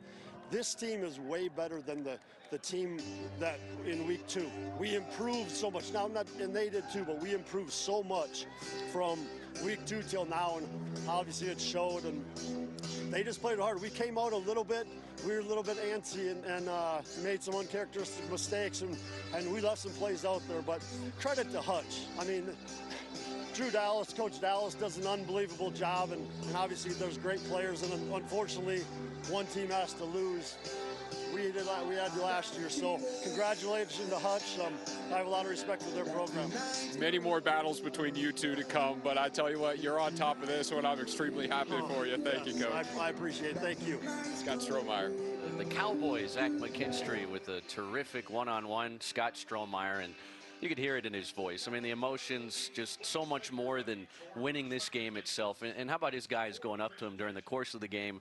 They're down 2 scores early and having his back. Yeah, having his back, and then the trust that he had in this offense in particular to continue with the game plan. They didn't deviate. They kept the running game a factor in this running game down the stretch. His quarterback, Malachi Marshall, he didn't make all the throws, but he made a ton of big ones. 18 of 35 he finished. But there were, of those 18 completions, a lot of big ones. You got to give a ton of credit to Coach Stroh and his program. Malachi Marshall, who says he's going to wait until he graduates Iowa Western in the springtime to make his next level decision, I think boosted his stock tonight, as did Daniel Swinney, who's likely headed towards MVP honors unless they give it to the man he flanked much of the night, Malachi Marshall. So Iowa Western, they avenged that regular season loss. They avenged last season's national title game defeat. And EM looming so large for this program on the side of Scott Strohmeyer's visor. How about a dynasty?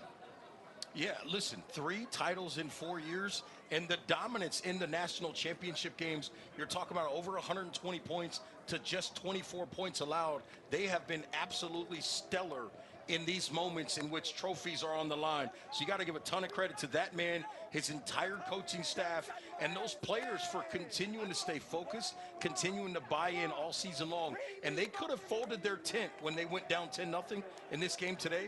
All they did was fight back snap after snap after snap. 28 unanswered, and Iowa Western is your 2025 NJCAA Division I national champion for the 3rd time in 4 years and for the 4th time in program history. Once again, our final score, 28-10 for Zach McKinstry, Reggie Walker, producer Joel Kittay, director John Coleman, and our entire crew. I'm Chris Sylvester. Coming up next on ESPNU, it's E60, the many lives of Lane Kiffin.